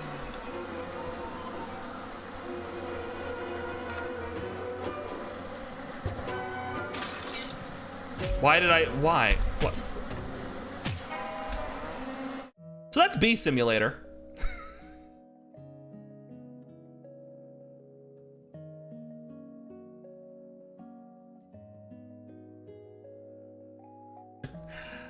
Look, it's play rock, paper, scissors, except sometimes when you do rock, your hand explodes and you lose. That's exactly what I'm going through here, and it really does not feel good. But anyway. Yeah, so for the most part, it was a lot of fun. There is an easy mode. I could have done easy mode, but I did hard mode. I'm not sure. It looked like it could be a fun game if they removed the combat. If the combat just worked, maybe I was forgetting an aspect of it. I could only assume they didn't just make a bad video game. I can only assume that like I'm just missing something. Maybe there was an aspect I just missed in which the hornets can sometimes just break your guard and completely invalidate that aspect of rock, paper, scissors. Maybe I just missed that part where it said in the bottom text, it said, yeah, sometimes your opponent will break your guard and there's nothing you can do about it, so get fucked. Weird that they would just say curse like that. This game seemed for children. Anyway, a lot of fun, a lot of good Bee facts. The flying around element felt really good, especially if you pump up the sensitivity a little bit. Felt really good. Voice acting was fun. The character models are actually surprisingly like diverse. Like there was a lot of different animal models in here, and they could have very easily just gotten away with like, yeah, it's a petting zoo for like goats, and then make like a goat model and then like repeat that, right? But no, there's a bunch of different character models. They all look pretty good. So fun game until the rock, paper, scissors thing broke down. But that's going to be the short stream for today. I had a good time. Hopefully you guys did too. Thanks again, Anonymous, for donating 5 gift subs. Can't imagine bees would understand the intricacies of rock, paper, scissors, Battlestar Galactica. It's true. We'll be streaming again tomorrow, and we'll be playing To Hell with the Ugly. A fun... I don't know how to describe this art style.